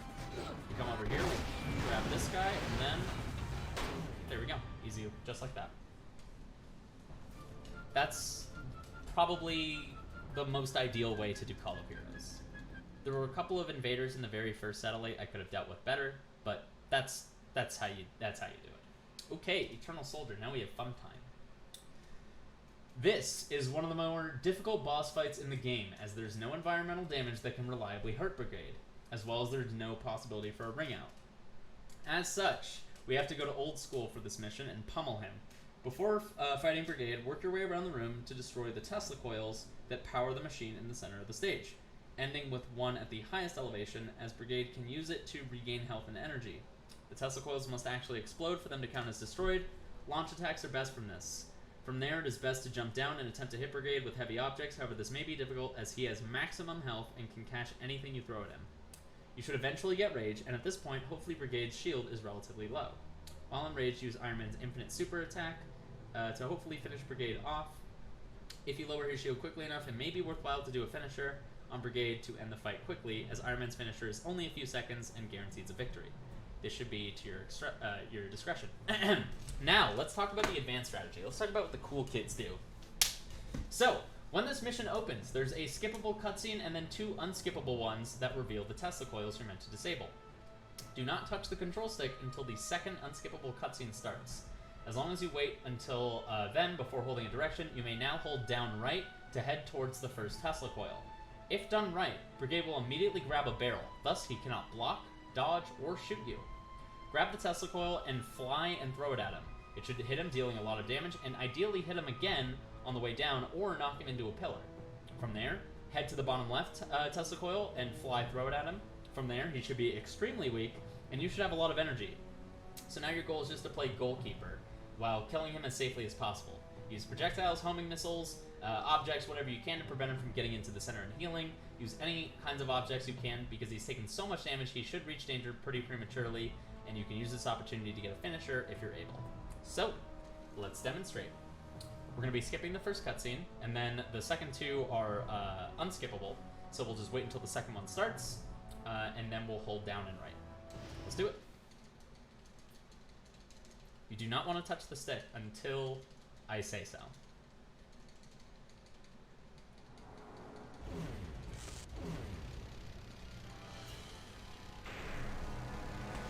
Now.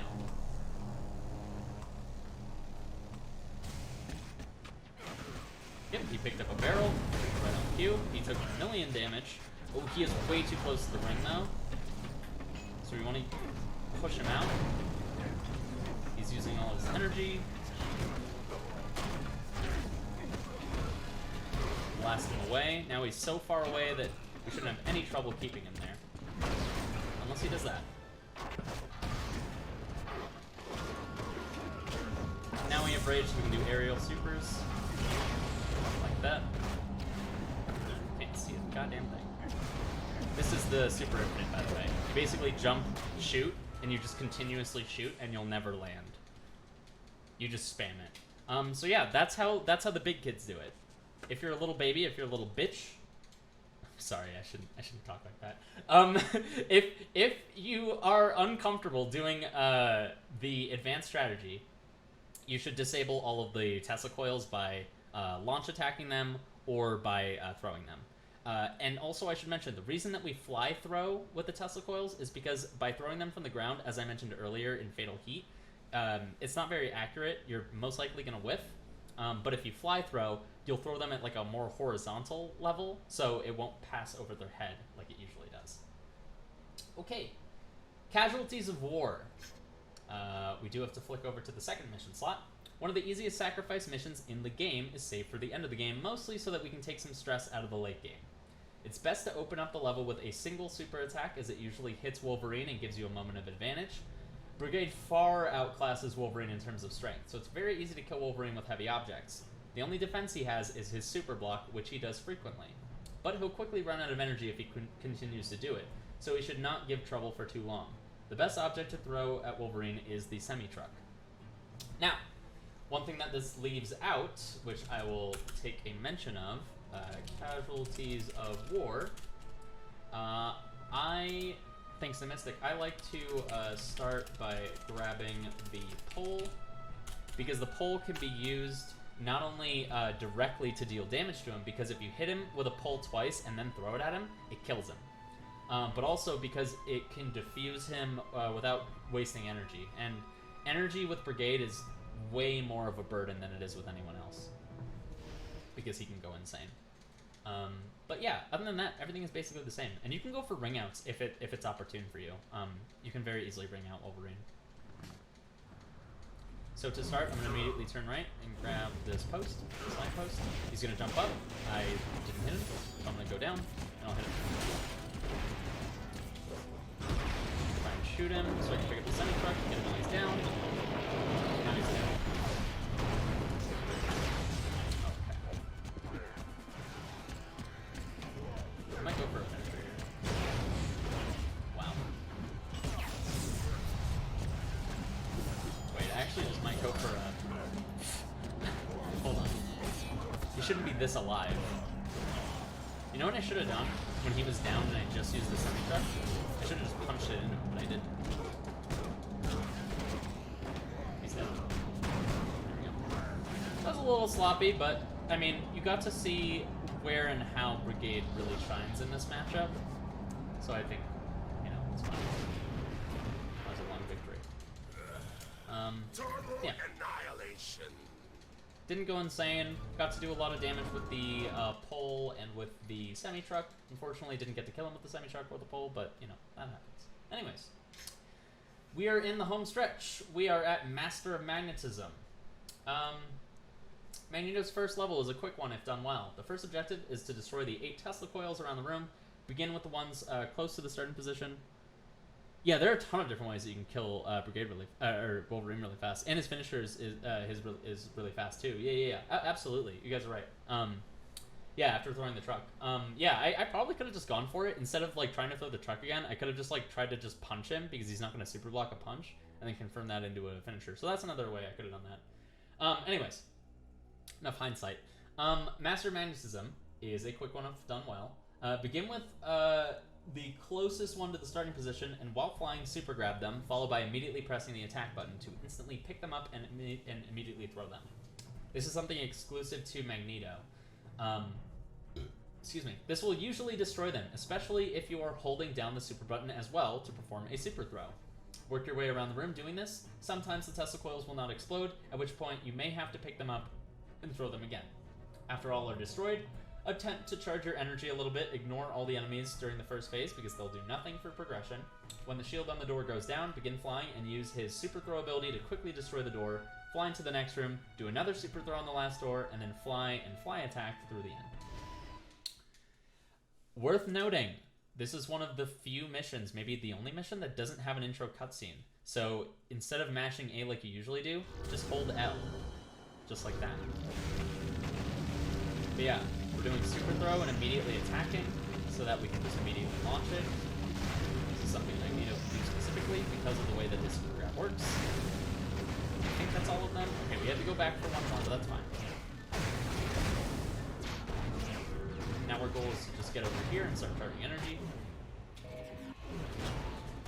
Pretty low on energy. That's okay. I can show off how I dodge these guys when I'm Never mind. Never mind. Don't flip that. Anyways. From here, once you get past this midpoint in the hallway, you can fly attack through. And that'll be enough. Enemies can sometimes jump up to you when you're trying to throw the Tesla coils, which can result in you throwing the enemy instead. Oh, that is true. That is true. That can happen. But like, there's not really a whole lot of counterplay to it. That can just happen. Death Incarnate. Begin the level by flying forward into the main area where the enemies are. Avoid hitting the explosions and incoming shots by desolators that will be coming your way. And when you enter the main area, a Mauler should spawn in front of the electric wall. You want to super throw him or push him into the electric wall, and it should do continuous damage to him.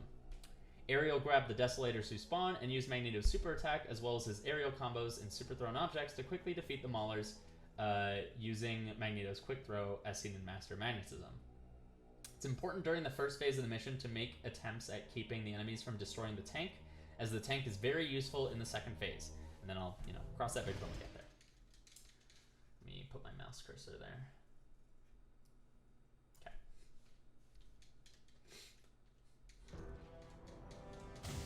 I have some positioning things that I do. It's small, but it's fine. Wow, that's not supposed to immediately fall like that, but hey, that works for an easy kill. This dude, wow, okay, good god. This dude, alright, we're chilling. Trying to pick up the fucking parking newsstand. Good.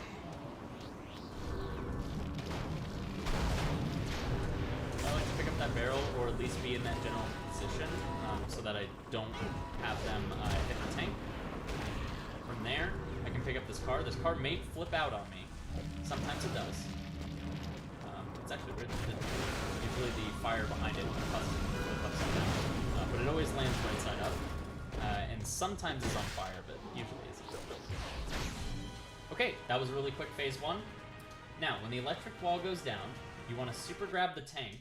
Ideally, you want to super grab while flying, so that it doesn't, immediately flip upside down or hit you. Sometimes when you super grab the tank from the ground, it can hit you, which is really awkward. So I would do it while flying. Carry it over to the obliterators that spawn on the other side of the wall and throw it at them. This can deal immense damage to them. Use similar tactics before to kill the Maulers, and when it's time to spawn and attack, the final group of enemies is composed of 2 obliterators and a Mauler. At the end of the level, grab a nearby dumpster and use it to quickly kill the obliterators by throwing it at them. Once again, similar tactics for the final Mauler. Okay, so we're going to fly and pick this guy up. Move over, spawn in those obliterators, throw it at them. They should die from that instantly, and it looks like the tank is still intact, which is nice. We can use that later. Sometimes you get to keep the whole tank, sometimes you just get to keep the tank's hat. And sometimes you don't get to keep the tank at all. But that's the best use of the tank, so it's not really important what I was looking at. I'm gonna super block here. Nice.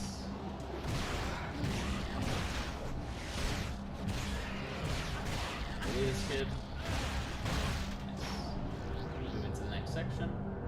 We do have a full tank to use. That's rare. Chuck the tank at them, kills them instantly. The tank is on fire, which is going to do a massive amount of damage to this guy. I got a little too close. Yeah, there's no way to hit him when he's in that doorway. So just take damage there. I like to fight the smaller near the fire because not only can you bully him super well with the wall, but he can take fire damage as well. There you go, and that's Death Incarnate. It's pretty straightforward as long as you're able to keep the tank alive. If you can't keep the tank alive, it just takes longer.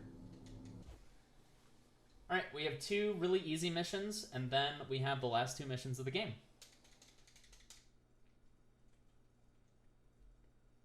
Oh, I didn't mention this, but I will make a highlight of this and put it on YouTube, so that people can follow along if they find it more useful.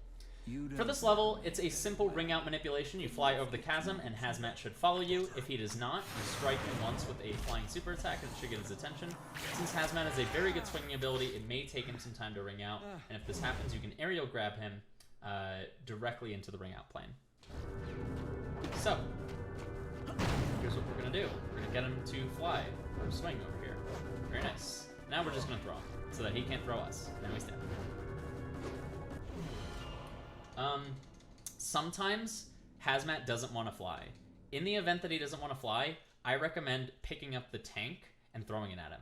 He's most likely going to super block it, but if he super blocks it, you can then follow up with a dodge plus attack and then jump super throw. And when you do that jump super throw, do not move in a direction because you actually want to be pretty far from him when you do that air super throw.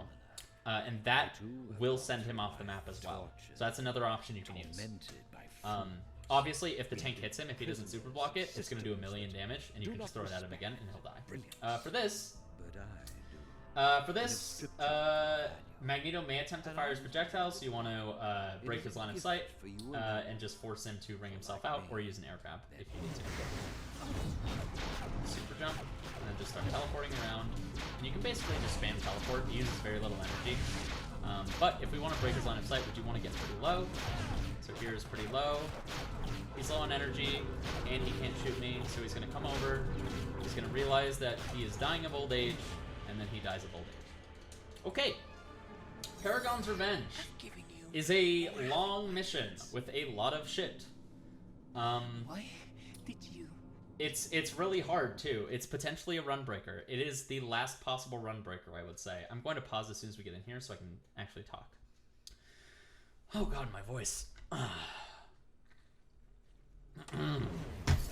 So, pause. General tips we've talked about before, but here's some new tips for this mission in particular. If you're overwhelmed, run away. Maulers can't really threaten you at long range, and all projectiles will be much easier to reactively dodge. Charge up your energy and come back in. If you're low on health, remember that your super grab heals you a tiny bit, and if you're having trouble landing it, try using an attack and then a super grab to combo into it. When approaching this mission, there's technically only 4 rooms of enemies, and within those 4 rooms, only 3 true mob packs. The reason I say this is because this level makes use of the staggered enemy spawns, or however we want to refer to this nuanced spawn system, whatever. But, Pack 1. 4 Obliterators, 2 Maulers. After skipping the cutscene, you'll be trapped behind a breakable wall with 3 explosive barrels. The enemies are on the other side waiting for you. You can grab a barrel and throw it through the wall after they break the wall for you, or, my recommendation, attack, attack, super attack, like we did in Maya's Dilemma, to break through the wall and cleave a set of enemies. You're going to want to use this combo a lot in this level. However, since this pack has 4 Obliterators, sometimes they all get trigger happy and spread out.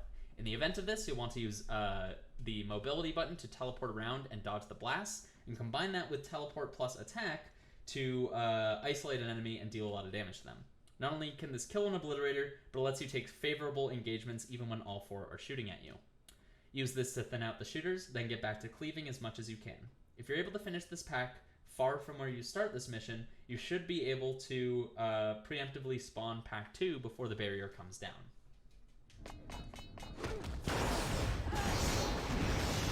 We only hit 1 on that.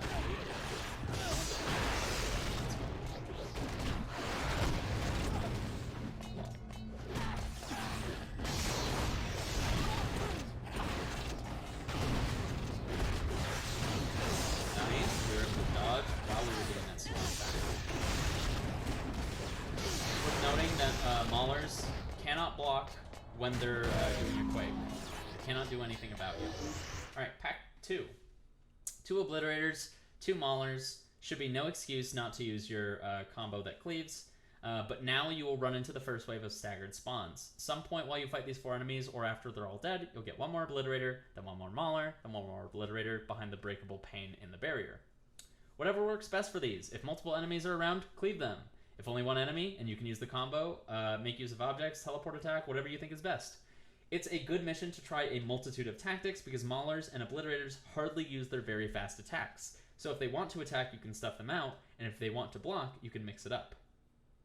And then we'll talk about the Obliterator and the breakable wall after.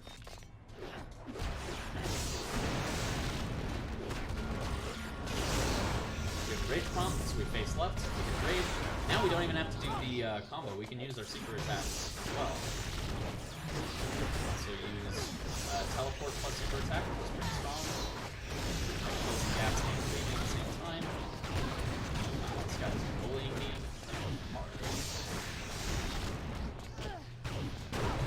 Hard. Get fucked, idiot.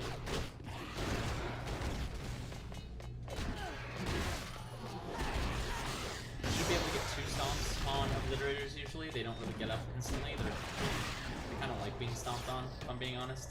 Okay. Obliterator in the breakable wall. He's an odd little goober, but if you're near a barrel and can grab it before he spawns in, throw it at them. Otherwise, jump plus teleport plus attack is an option, as well as jump plus falling attack. If you have spare energy, jump plus super attack is very strong. All of these methods are good methods, and the enemy might fumble a bit as it falls off the raised platform, but you can land down there and use stomps to finish it off.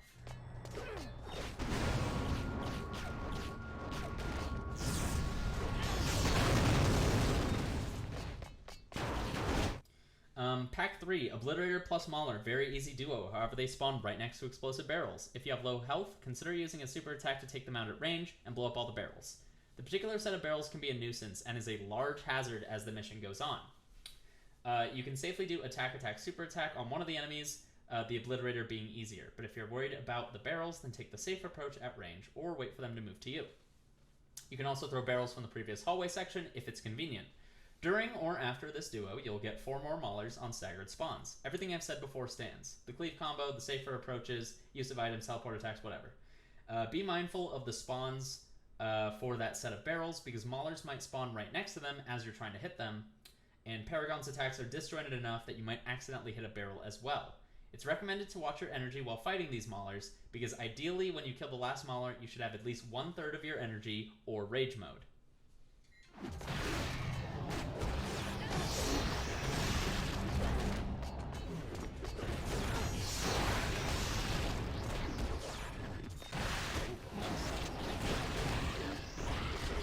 Almost done. I think we have 2 more Maulers.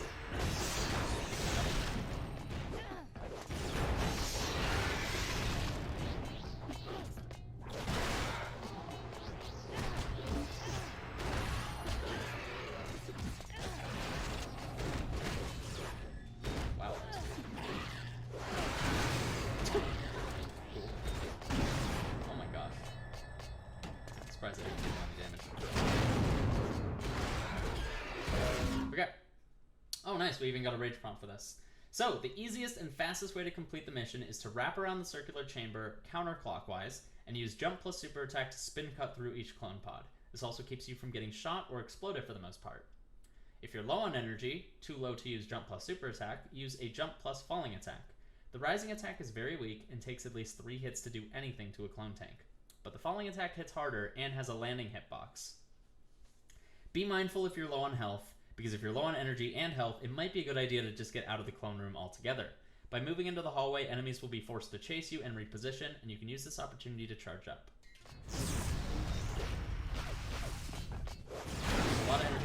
There's a lot of energy and rage, so there should be no issue. You're gonna wrap around the room, do jump with super attacks. Just like that, we win. Now, we're at the final mission. Alright, congrats, you made it to the final confrontation with Rokal. And if you follow these strats, you'll probably make quick work of it. Unfortunately, Rokal is not always an easy foe. The absolute fastest way to complete this level is by performing the death combo into a finisher. The timer ends at the final input of the game, and so it is often an extremely good idea to perform the finisher in this level, as the cutscene is untimed. If you cannot land the death combo on him, The advice is to defeat him by throwing heavy objects, pushing him into the electric walls, and performing heavy hits of Paragon's attacks, at all costs keeping him away from the healing pad. Paragon's super attacks can be very useful for goalkeeping here. I made you better. Alright, let's do it. Wow, okay, I start by dodging because he usually starts off by shooting.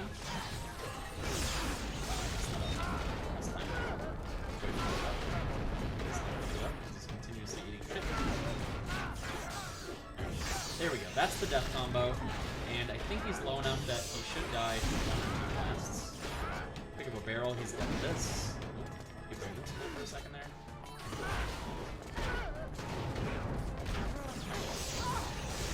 Wow, that's awkward.